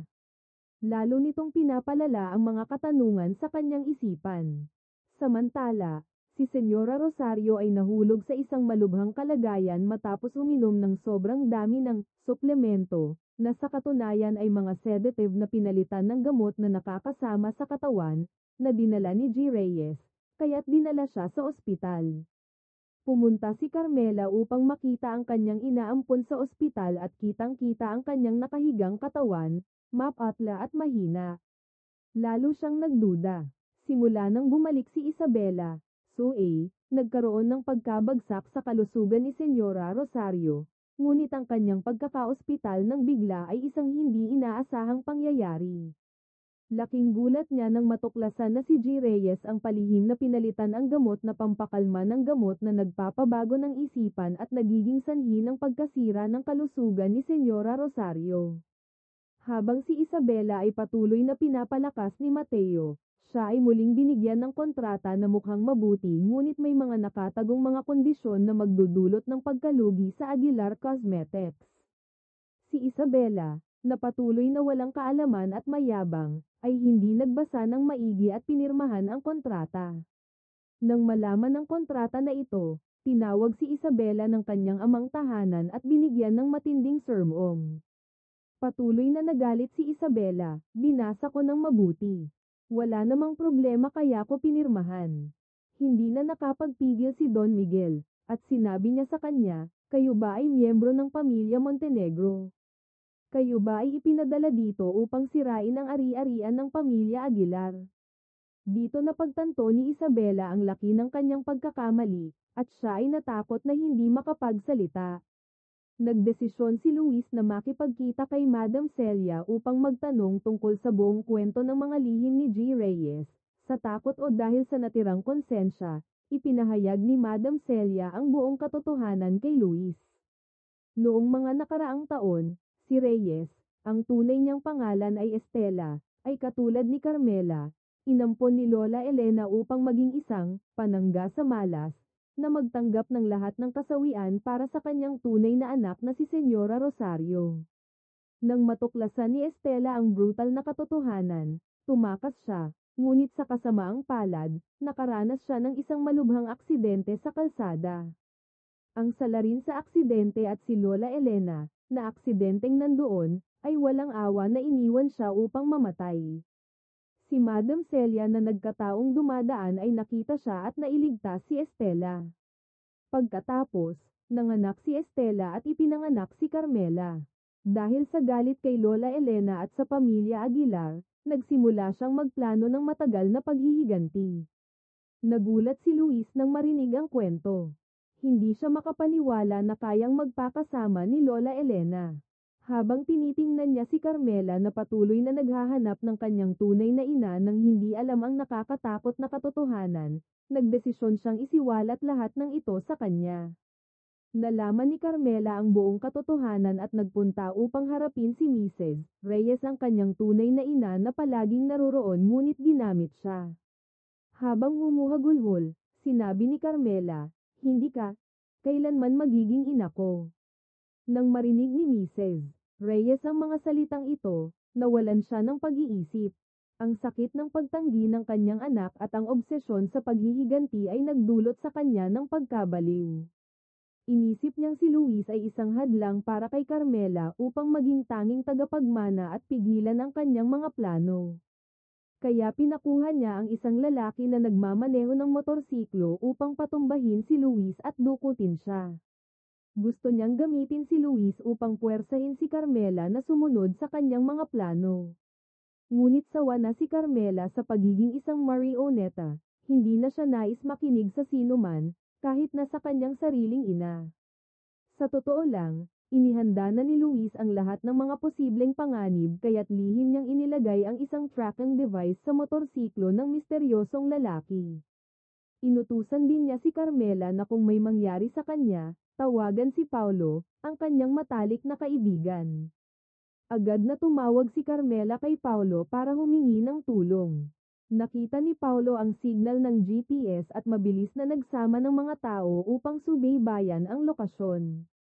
Nang marinig ng mga kidnappers na si Carmela ay nakatanggap ng tawag, sinubukan nilang patagilid na ilabas si Luis at patagilid siyang patayin upang maitago ang kanilang mga yapak. Ngunit dumating na si Paulo at ang kanyang grupo, at si Carmela na may dalang armas, marahil isang baril para sa depensa. Nagkaroon ng matinding bakbakan. Nang marinig nila ang tunog ng sirena ng pulisya, dahil tinawagan ni Paulo ang mga otoridad, nagtakbuhan ang mga kidnappers at nailigtas si Luis. Pagdating sa ligtas na lugar, ikinwento ni Luis kay Carmela ang buong nakaraan ni Mrs. Reyes, na siya ay inampon din ni Lola Elena upang tanggapin ang lahat ng malas at hirap tulad ng kanyang nangyari. Nasaktan si Carmela sa narinig, hindi niya inakalang ang kanyang tunay na ina ay may ganitong malupit na nakaraan. Ang masakit pa, ginamit pa siya ni Mrs. Reyes, pati na rin ang sakit na dulot ng kanyang sariling anak, upang maghiganti. Dumating sa bahay ng Aguilar si Mrs. Reyes na nagulat nang makita si Senyora Rosario na nakalabas na sa ospital at bumalik sa bahay ng mas maaga kaysa sa inaasahan. Nagmamadali niyang tinanong ang kalusugan ni Senyora Rosario, ngunit ang mga salitang ito ay lalong nagpasama ng pakiramdam ni Senyora Rosario. "Gusto mo bang mamatay ako sa ospital?" tanong ni Senyora Rosario, na may malamig na tono. Nakikita ni Mrs. Reyes na nagagalit si Senyora Rosario, kaya't nag-alok siya na kukuha ng gamot. Ngunit tinapon ni Senyora Rosario ang tray ng peking gamot at sumigaw, "Bakit ka pa bumalik dito, Estela?" Nagulat si Mrs. Reyes. Estela, hindi niya alam na alam ni Senyora Rosario ang kanyang tunay na pagkatao. Nangyari ito noong nagpunta siya sa ospital, inisip niyang natutulog si Senyora Rosario, ngunit hindi niya alam na nagkukunwaring tulog lang si Senyora Rosario. Narinig ng huli ang lahat ng mga pagsisiwalat na ginawa ni Mrs. Reyes, at dito nagsimulang sumabog ang galit. Habang nangyayari ito, si Rico, nang malaman na si Estela ang may utos sa kanya upang gawin ang kasalanan 25 taon na ang nakalilipas, ay dumating sa bahay ng Aguilar upang ipahayag ang kanyang hindi pagkakasala at ilantad ang utak ng buong plano. Pumasok siya sa bahay at tinutok si Estela, ang babaeng ito. "Siya ang nagwasak ng buhay ko. Siya ang nag-utos sa akin na dukutin si Miss Isabela." Si Lola Elena ay labis na nagulat at tinanong si Estela kung totoo ba ang mga sinabi. Bago pa makapagsalita si Estela, nagsalita na si Senyora Rosario mula sa likod at ibinunyag na si Estela ang may kasalanan sa pagpapalit ng mga gamot niya sa loob ng maraming taon.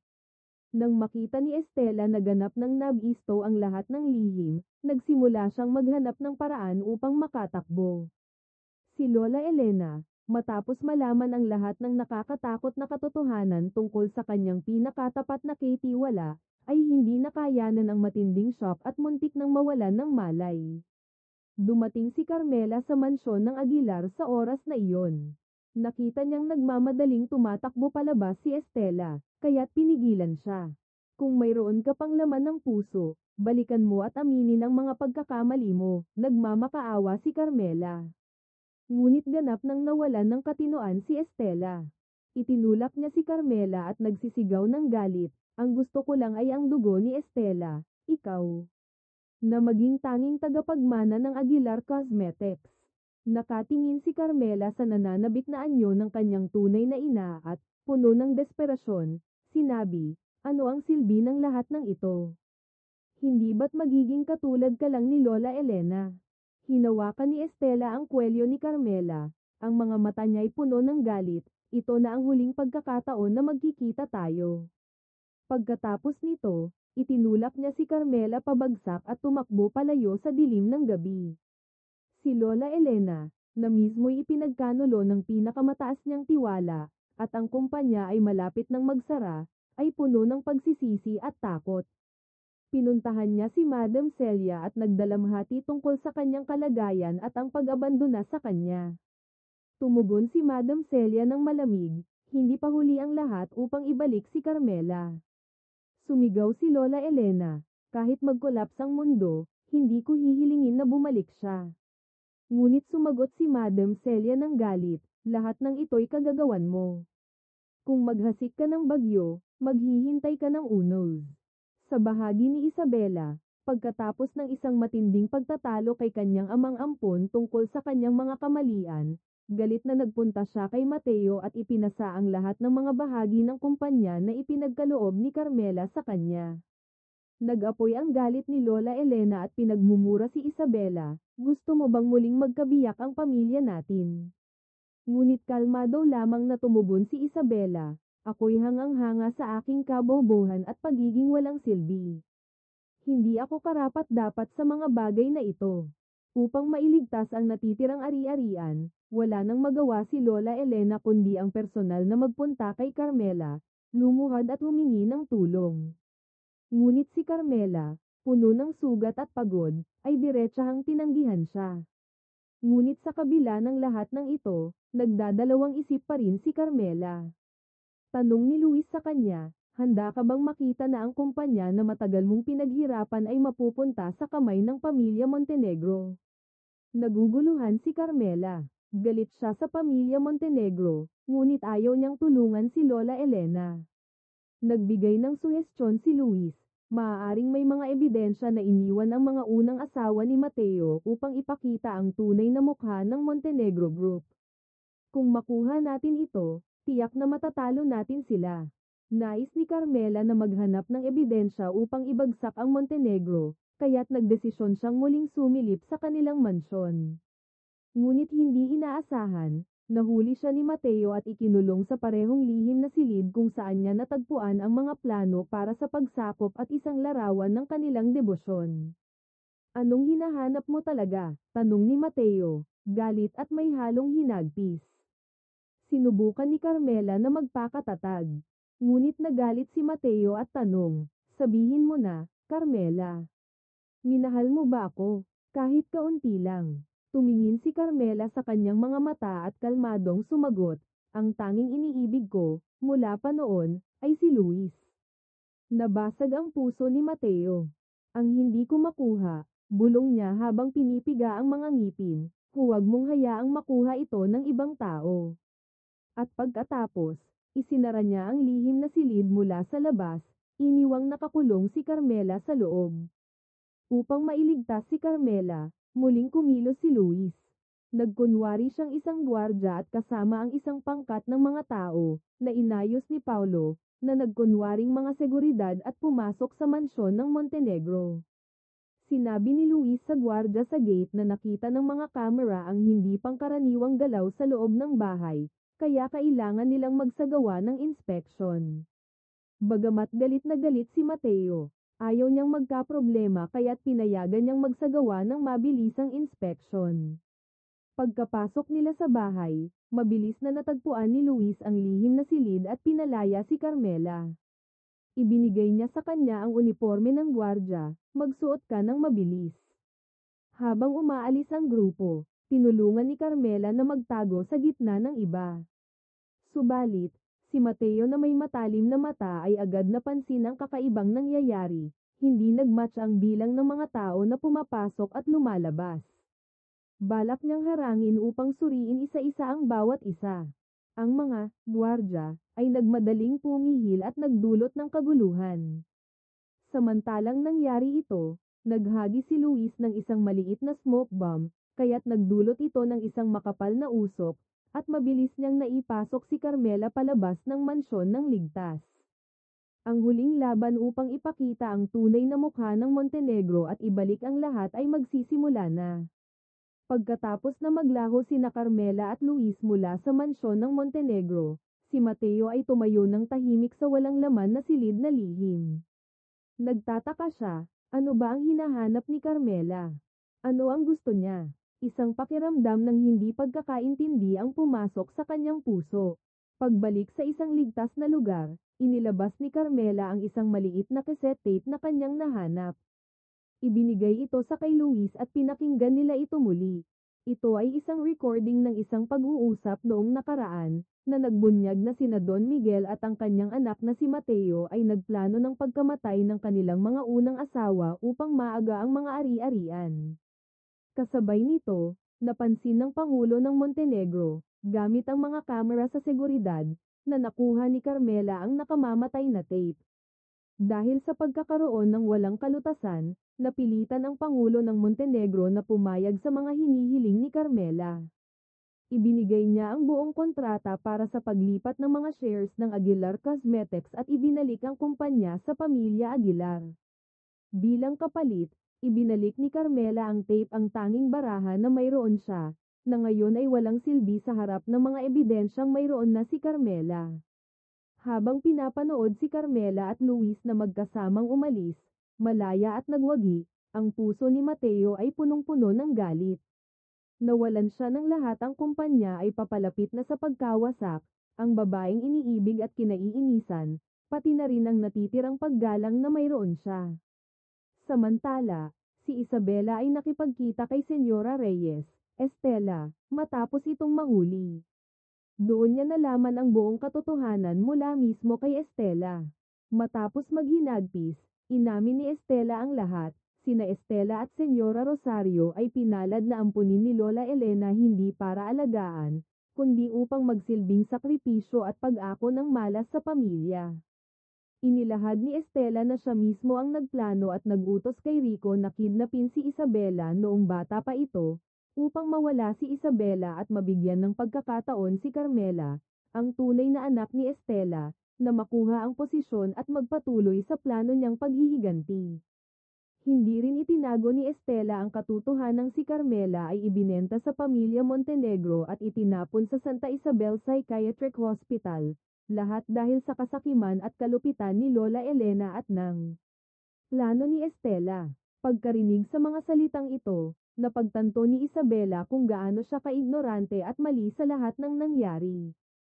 Hindi niya akalain na si Carmela ay nagdusa ng labis na puot, kahihiyan, at paakit sa mga nakaraang taon, bahagi ng pagiging biktima ng mag-ina ni na Estela at ng kasamaan ni Lola Elena. Pag-uwi ni Isabela, humarap siya sa kanyang mga magulang, Don Miguel at Senyora Rosario, at matapang na isinalaysay ang buong katotohanan tungkol kay Lola Elena na sa kabila ng pagpapakita ng pagmamahal, itinuturing lang ni Lola Elena si Carmela bilang isang bagay na magagamit para sa sarili nitong kapakinabangan.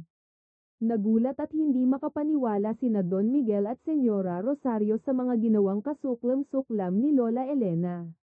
Ngunit hanggang sa puntong iyon, si Lola Elena ay hindi nagpakita ng pagsisisi at ipinagpilitan pa ang kanyang mga dahilan, na lalo lang nagdulot ng pagkabigo at pagkasuklam sa lahat ng naroroon. Si Carmela ay dumaan sa Aguilar Cosmetics upang ibalik ang lahat ng shares kay Don Miguel. Tumingin si Don Miguel sa kanya ng may pagpapahalaga at pagsisisi. Si Carmela, na may malungkot na ngiti, ay nagbigay ng mga huling tagubilin na huwag nang makialam pa sa Montenegro, at saka umalis ng tahimik. Habang papalayo si Carmela, ang puso ni Isabela ay puno ng kalituhan, pagsisisi, at isang maliit na paghanga. Pagkatapos nito, nagtipon si Don Miguel ng isang emergency na pulong ng Board of Directors. Inihayag niya ang kanyang pagbibitiw bilang Pangulo, na ipinakita ang tunay na diwa ng pagpapakumbaba at pagiging tapat. Alam niya na wala ng ibang karapat-dapat na umupo sa pwesto maliban kay Carmela. Hindi na niya nais pang maging isang laruan sa mga kamay ng kanyang asawa, na nakaupo sa isang posisyon na hindi naman niya tunay na pinamumunuan. Sa harap ng mga shareholders, opisyal niyang itinalaga si Carmela bilang kanyang kahalili at humingi ng paumanhin sa lahat dahil sa nangyaring kalagayan ng kumpanya. Sa puntong iyon, dumating si Lola Elena, galit na galit at nagprotesta, "Wala kayong karapatang ipasa ang kumpanya sa batang iyon." Ngunit si Isabela ay pumasok din. Matapos ang lahat ng nangyari, tila mas matatag na siya. Inihayag niya sa buong board, "Ibibigay ko rin ang lahat ng aking shares kay Carmela."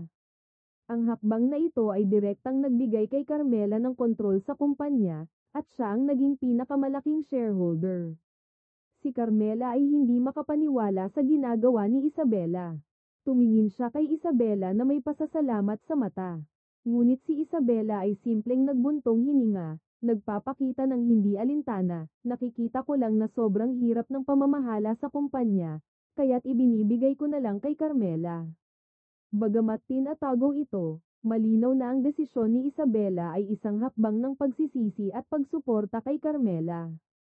Ang araw na opisyal na nanumpa si Carmela bilang Pangulo ng Aguilar Cosmetics, Isang araw na dapat puno ng kaligayahan at pag-asa, ay naging isang araw ng trahedya para kay Luis. Inatake siya ng dalawang hindi kilalang tao, maaaring mga tauhan ni Mateo o iba pang kalaban, at pagkatapos ay itinapon siya sa rumaragasang ilog ng Pasig, walang pakialam sa kanyang buhay o kamatayan. Sa ganitong paraan, tuluyan nang nawala si Luis mula sa buhay ni Carmela, na nag-iwan ng malalim na sakit at bakanteng puwang sa kanyang puso. Isang taon pagkatapos, ang panahon ay mabilis na lumipas. Nagdesisyon si Isabela na magtungo sa ibang bansa, papuntang France, upang mag-aral pa ng higit tungkol sa industriya ng kosmetiko at humanap ng sariling landas. Bago siya umalis, pumunta siya sa opisina upang magpaalam kay Carmela. Kapag ang isang tao ay nawawala ng isang taon, madalas iniisip ng iba na wala na siya, sabi ni Isabela, na may matapat na mata. Pero hanggat may tiwala ka, na naniniwala kang buhay pa siya at naghihintay, darating ang araw na babalik siya. Nagpasalamat si Carmela sa mga salitang iyon ni Isabela. Ang dalawang babae, na dating magkaaway at matinding nagkasagutan, ngayon ay nagkamayan, nag-wish sa isa't isa ng kalusugan at tagumpay sa mga darating na araw. Pagkatapos umupo sa posisyon, ipinakita ni Carmela ang kanyang husay sa pamumuno. Binangon niya ang Aguilar Cosmetics at pinalawak ang tatak ng kosmetiko ng kumpanya. Hindi lamang dominado ang merkado ng Pilipinas kundi matagumpay na nailuwas sa iba't ibang bansa sa Asia, naging isa sa mga nangungunang kumpanya sa rehiyon. Siya ay malakas, independenta, at matagumpay, pero sa kabila ng lahat ng ito, may isang sakit na patuloy na bumabalot sa kanyang puso tungkol kay Luis. Isang araw, habang nanunood ng telebisyon, isang pamilyar na anino ang tumayo sa sulok ng kwarto. Pinapanood si Carmela na sumasagot sa isang international TV interview. Sa punong tanggapan ng Montenegro Corporation, iniulat ng sekretarya kay Mateo na ang stocks ng kumpanya ay bagsak na. Lumalabas na ang mga balita at impormasyon sa internet at mga pahayagan ay mabilis na kumakalat, tinutuligsa ang Montenegro Corporation bilang kumpanyang pumatay, kaugnay sa mga pagkamatay ng mga dating asawa. Agad na naisip ni Mateo na ito ay paghihiganti ni Carmela. Galit na galit, nagmaneho siya papunta sa opisina ni Carmela at inihagis ang pahayagan sa mesa. "Bakit mo ginagawa ito sa akin?" sigaw ni Mateo. Nagkunot ang noo ni Carmela at binasa ang pahayagan, may kalituhan sa mukha. "Hindi ko ginawa ito." Sumang-ayon si Mateo na nagsabi, "Kung hindi ikaw, baka naman si Luis na buhay na patay, ang nagkalat ng mga balitang ito."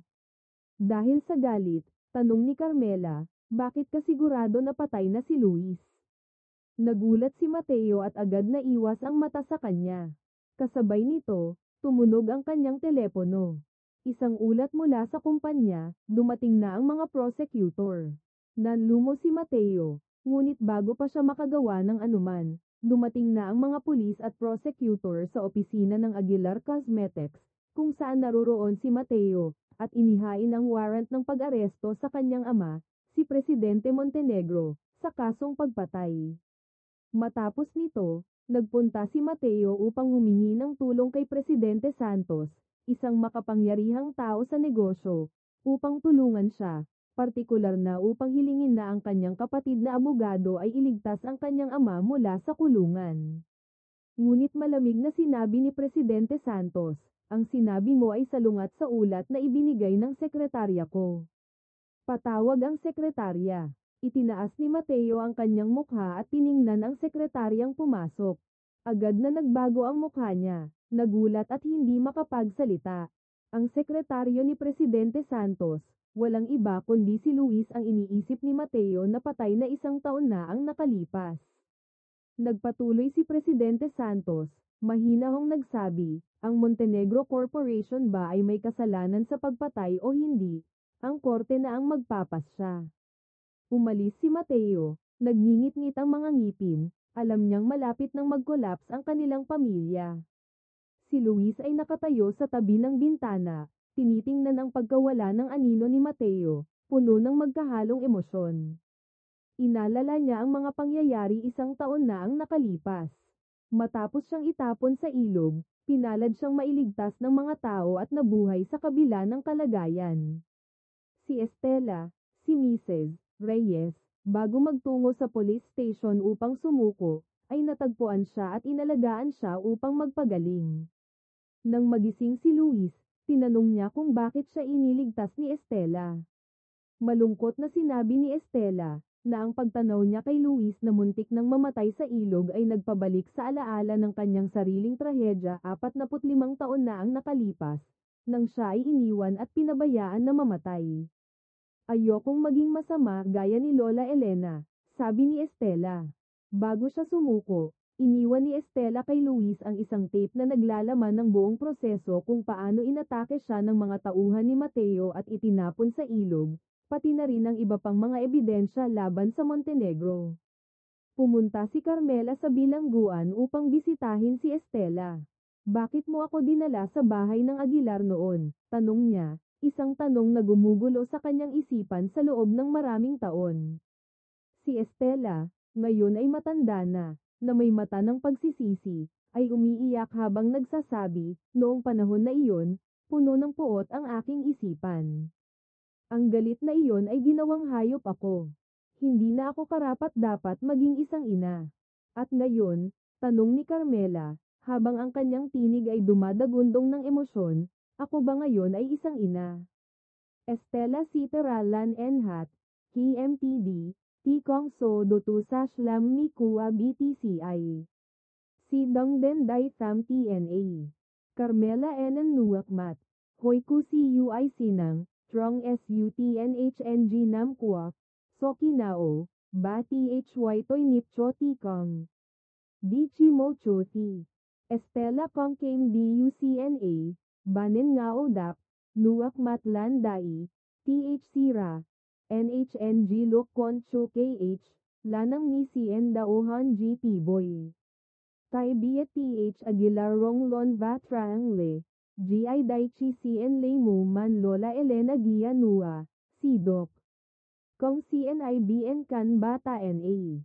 QUYNLC, TIN Back CUIC ng Kong Kong TH Mua DUC Think Fen Va Eskin Trong. Carmela Den Tham Lola Elena LNCUI. Si Bao Sao RNGL Hang Lon CUIC ng Da XUTKHU Tan Sinang Sang TTRUNGQUC Tay. Saunai, Sole Chao Sekong Den Dai NA. Mung Bahay Bautrong. Lola Elena Nan Carmela, NGUI Chao Gai Nui Ma Bata Tonggelan, Hanha, GI Dai Da TR Tan Mo Enchutik Tan Dat Va QUYNLC. LNDU Tintrong DI, Bata Si Titieng Goy Simo Sash Tran Trong, Chutik Aguilar. Carmela Kilay Nan NGUI Bangang NGUC Ka DI, Trong Lanang NHTTHID ng Lane Mo Kamzuk RIBI Kota. Viden Sinang Tai, Carmela Non DUC Mo Tin Non To Luis. CUI Sinang, Saubaw Niu Soang Dio, Da OKH Va Kialay, Hi NGUI Kong Da So THGP Laynao. Anmat Hu Trao Now CHADNGTT Ka Thank You, STHUHIU Va NIM Han Fuk Muon Mang. CUI Sinang, Hu Kong Da So THT Do BN Now, Zai DNG Mo Toong Laymoy, Bo Lay Sao Long NHNG Boang Makua Kua KH.